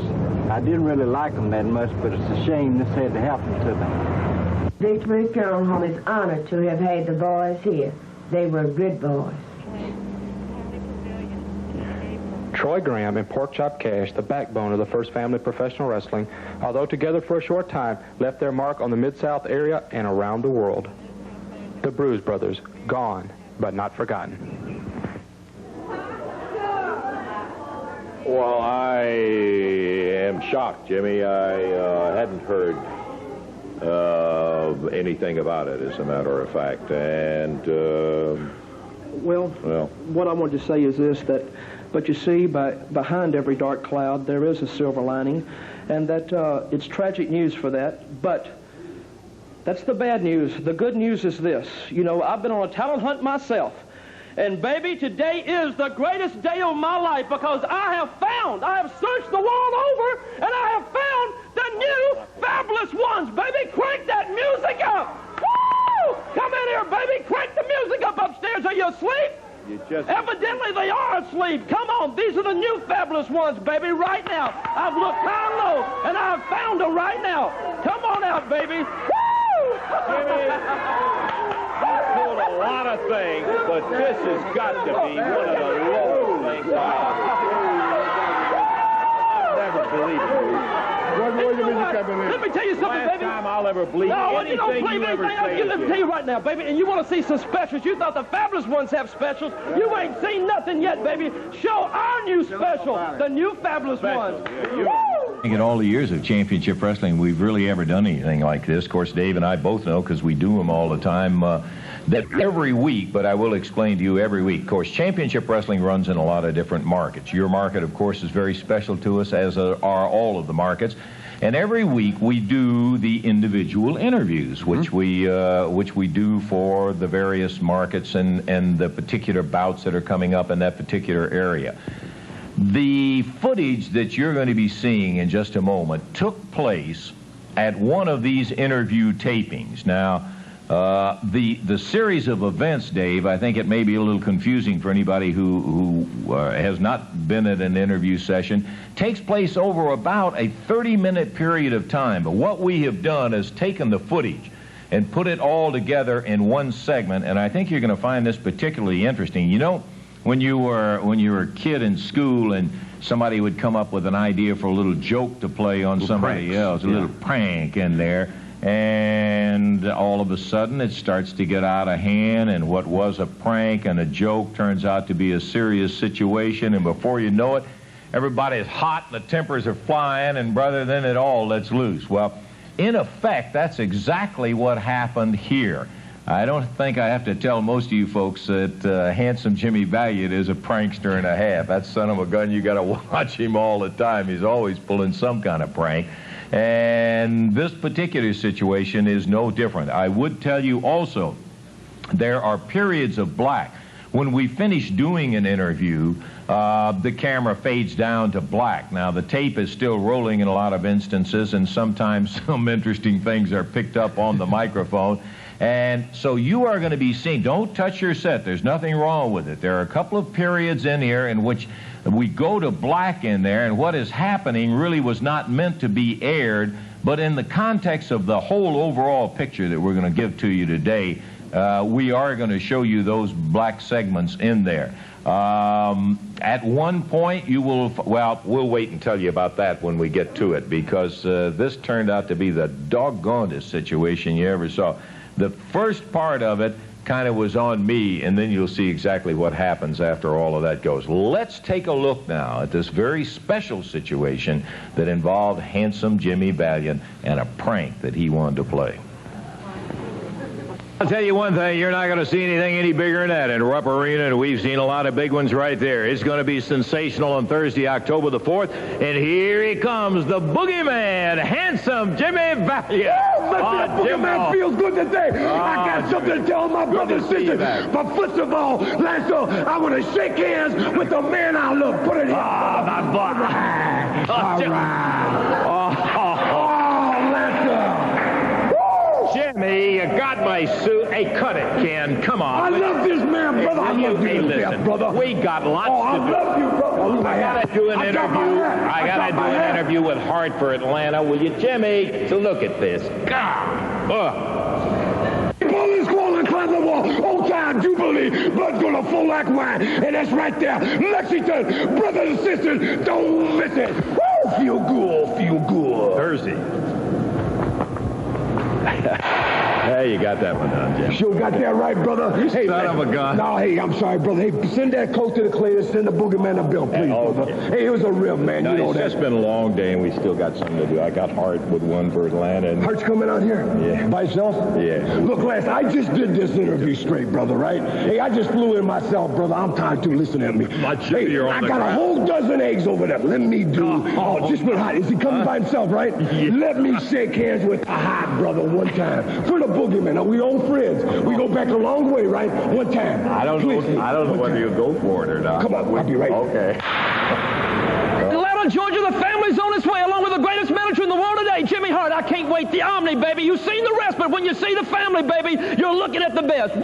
That's November the 18th, and the Omni. You be there. How was that, Russell? Good? Right. Okay. Got the time. Time? Yeah. Good. Time's okay. Woo! Richard Snake Eye! Yeah. Put 5 on handsome Jimmy. He's back in town, baby. Hey, Eddie Waller, this is supposed to be my time out here. You ain't supposed to be out here, man. Hey, brother, if you ain't gonna shake my hand, I'm gonna give you a little pat on the head. We did it, brother. That's the man. Yeah, you got my record money too, Jack. Yeah, we got you right there, brother. Real cute, baby. Real cute. Real cute. Real cute, baby. All right, all right. I don't think he thought that was too much. Okay, now what happened here, Jimmy Hart went to get some of the family, and what you're going to see took place a couple of 3 minutes later. We pick up right in the middle of what happened. No, hold on, wait a minute, Eddie. We got to get the equipment down and get it upstairs. Wait a minute, Russell. Hold on, let me say something. That's real cute coming back here. But let me tell you this right now. Just get on back in the dressing room. No, Eddie. You thought it was cute. You thought it was funny a while ago when he hit me with the egg, didn't you? No, handsome, you love it, don't you? It's really cute, really funny. Well, let me tell you something, baby. Let me tell you something, baby. Let's see how funny it'll be if you have a little Coke in your face, pal. How do you like that? Laugh now, Eddie. Laugh now, huh? Eddie. Hey, come on, now watch it. Come on, we got to get this kitty ball. Come on,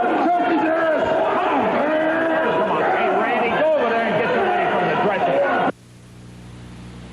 room. Jimmy, right there, Jimmy Hart kicked the microphone cable right out of the recorder in the middle of all of this melee, and here comes some others. Randy Savage came in there as Randy Hales had gone over to get some help to get this thing all broken up. and see if we could get it stopped. Bear in mind, we were getting ready to move the equipment upstairs for a match because we had some taping to do upstairs on some matches, and it really broke loose. Jimmy was in the middle of it, got pounded around, and you can see Hart delighting and grabbing a hold of people and tearing shirts and that sort of thing. And we thought this was, in the first place, we thought the equipment was going to be torn up as these guys were just killing. There goes Hart down again. Mark Reagan came in, and Rufus R. also came to help out to see if we could get the situation stopped. You can see Handsome now coming back up off the floor, and he is bleeding. It was kind of a situation that you just really are not glad to be around at all. But we thought we would share that one with you and show you some of the things that do happen when we're doing those interviews. Not very often, fortunately. I will tell you that for a fact. Okay, we got a big match coming up here, and we're going to be back to see Tommy Rich and Dutch Mantel in the ring right after we take time out for this.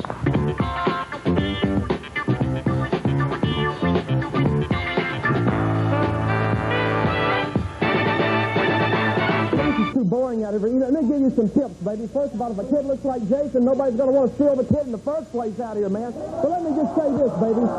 Let me just say this. This is, you know, I am so valuable to professional wrestling right now. You know, did you wake up this morning and see me on Championship Wrestling Georgia? Tell me. Channel 17, 55 million people all over the world. That's right, baby. New York City, all over the world. You know, I'm a very, very important man. Rich and famous, and I'm telling you right now, superstar in professional wrestling. But you know what I realized? I realized something. I said, you know, when I go to these arenas around the country, all over, there's a lot of little kids like this Jason kid and stuff that are calling me wimp and sissy and throwing things at me. When I turned my back in the ring, I had the Jerry Lawlers and the Valiants and these type people trying to stab me in the back. You know, Jerry Jarrett, right? Big-time promoter. You know, he's got him a bodyguard 24 hours a day. Boy, he's got that house of his all lit up. He's got guards, guns all over the place. You know, even Eddie Marlin, man. Eddie Marlin's got him a bodyguard that goes around with him.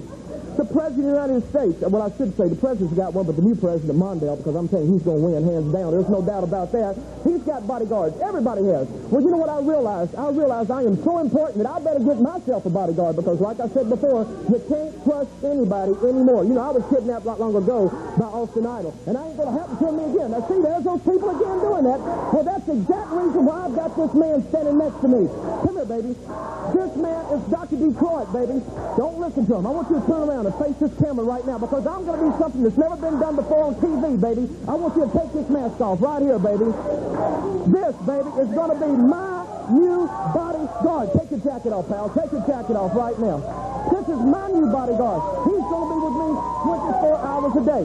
Now, you know what I did for him, baby? I took him this past week and I had his name changed because like every good lord, every good master, every good boss, baby, you give somebody a name that you love. You give somebody a name that's going to stay with you 24 hours a day. When I go to the bathroom, this man's going to be with me everywhere I go from now on. And nobody's going to call me wimp, sissy no more because if they do, he's going to reach out there, bring you up to me, and I'm going to slap you all over the place. You understand that? Well, look at these guns right here, baby. You see this right here? Now, this man, like I said before, is big and he is bad. Kung Fu, karate. He was a professional boxer. He won 59 professional fights before he retired, baby. Now, I want you to tell these people exactly what's going to happen to anybody that hurts me, baby. All right, baby, this is what's going to happen. Anyone touch one string of hair in Mr. Hart's head. That's right, baby. We're going to knock you all the way back into next week. That's right, pal. Next week. Look at these guns right here, baby. Now, one more thing that I want to get off my mind out here. You know, for the last year, I've been humiliated by Jerry Lawler. You know, he's got this Wimp Buster record. You go to any mall in the city here, and you see Wimp Buster T-shirts with my picture on the front of them. Yeah, laugh. Go ahead. Go ahead and laugh. Well, you know what? I decided today. I had a meeting with my first family. You know what I told them? I said, boys, it's time that we start to get going, and we start doing something, baby. Start getting our act together. You know what I'm saying? So you know what? We made up our minds. Lawler, Valiant, Rude, Savage, from now on, anybody gets in our way, they're going to get run over, pal. Run over. And I've got something in store today for Mr. Lawler and Mr. Valiant and Mr. Rude and Mr. Savage. Anybody, baby. You're going to see a new era in professional wrestling. So I hope you people stay tuned if you can keep awake out here from some of this junk that was on a while ago. Like I said before, my new bodyguard, baby. Show me Show him his guns, baby. Show them to him. From now on, nobody touches Jimmy Hart. Nobody. That means nobody. You understand that? You understand it? Come on, Dr. D. Come on, baby. I mean, should I say Jimmy Hart Jr.? That's going to be his new name. I had his name changed to Jimmy Hart Jr. So when you call him, you say Jimmy Hart Sr. and Jimmy Hart Jr. Right, baby? That's right. Right, baby. That's right. You got that, baby. Come on, baby. All right, Jim. We've got come on up here. Jimmy. We've got a match. We got to get underway right now. You've already been out here a couple of times. We've got Rick Rude going against Phil Hickerson. We want to get it underway right now. I know it. You've got like you said, you've got a match scheduled. But I went to Phil Hickerson a while ago, and he's in the first family now. And I asked him to step back because there's something that I want to talk about right now. So he's in the back right now. But there's something I want to say. You know, like I said earlier, everywhere I go, I've got these people that got Wimp Buster T-shirts, Wimp Buster records. My kids go to school all over the city here. The people are calling them sissies. Your daddy's a wimp. He's a coward, you know. And my daddy called me on the phone this week, and he said, you know, son, he said, I just saw you on some of the cable TV, and he said, everywhere you go, the people are making fun of you. He said, you're disgracing the Hart name.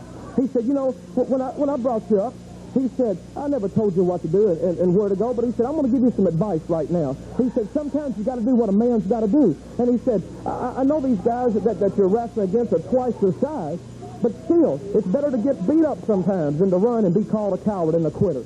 So what I'm trying to say, Dave Brown, is this. I'd ask Phil Hickerson to step aside because what I'd like to do right now, instead of Phil Hickerson, I'd like for me to crawl in the ring right now with Rick Rude, and if Rick breaks my nose, if he breaks my jaw, if he breaks my leg, at least I can have self-respect for myself. And my kids can go to school this week, and at least they'll know that Daddy had enough guts to crawl into a ring with somebody, and the guy might be twice their size. So no matter what happens, I don't care, because at least I'm going to clear the record with all you people over there that I'm not a wimp or a coward anymore. So if Rick will come out here, I'll get in the ring with him right now, and the best man will win. You're going to take Hickerson's place? That's right. You against Rick. Well, Rick Rude will have to agree to that change. He signed to go in a match against Phil Hickerson. But I got to tell you, the opportunity to get Hart in there, 1 against 1, I got to think Rick Rude is going to like the idea. He comes through the door. He's got a smile on his face. As it's Hart by himself right up there in the center of the ring. Yeah, Rick's coming this way. Rick, I don't know if you heard what he said. He's asked Hickerson to step aside. He wants to go against you 1 against 1. Did you just see the tape? Yeah, I did. You ever hear what they say? Paybacks are up. Well, I better not say that here on TV. But I want to quote a not-so-famous American. Gee, this has got to be the greatest day of my life. I think that's an agreement to the change in the match from Rick Rude. It's going to be Rude against Jimmy Hart. As Hart, Hart up there on his knees in the ring. There comes Rick Rude. Oh, what? Powder in the face. Immediate disqualification. All right, no bell. Immediate disqualification. Hart's got a pair of handcuffs. He's tried to handcuff Rick Rude. He's got his wrist cuffed, but it looked like the cuffs broke. Hart taking off his belt. There's some kind of vial. Oh, there's another one. Powder going in Rick Rude's face, went right in his eyes. Hart did that immediately. And officially, Rude got him waist locked, but Hart has him forced back into the rope.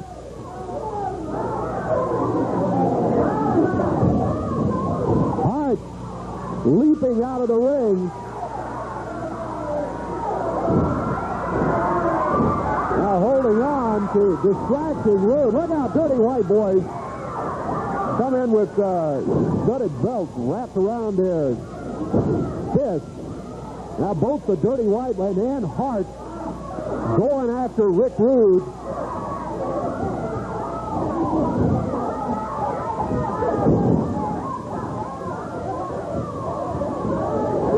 Referee Jerry Calhoun trying to get order restored, but can't do it. Hart using that belt as the Dirty White. Here comes Valiant.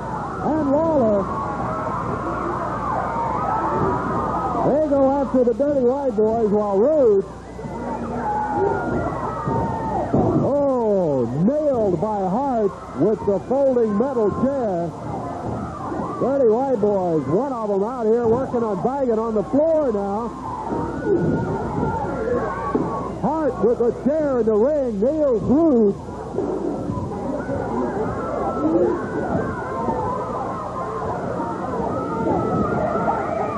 Look out, Lawler picks up one of those belts brought in by the Dirty White Boys. He was choking him with it. Handsome Jimmy trying to grab him from outside, but the other one, Tony Anthony, grabbed him from out on the floor. Here comes Dr. Detroit, the new bodyguard of Jimmy Hart. Hart leaves. Hart just walked away, and the bodyguard tying Rick Rude's wrist to that top rope, while the Dirty White Boys are down on the floor still working on Handsome Jimmy and the King. Rude trying to get down there to help out, but he's tied to the top rope. Dirty White Boys keeping Valiant and Lawler out of it. Uh-oh, look out. Look out. White Boys, a couple of jars of molasses. And Dr. Detroit with a sack full of feathers. It's tar and feather time here. By the first family, Hart, his bodyguard, Dr. Detroit, and the Dirty White Boys. Rick Rude is loose now. He's head rammed into the ring post over here. Dirty White Boys continue to dish out the punishment to Lawler, Valiant, and Rick Rude. And now they leave. And after the tar and feathers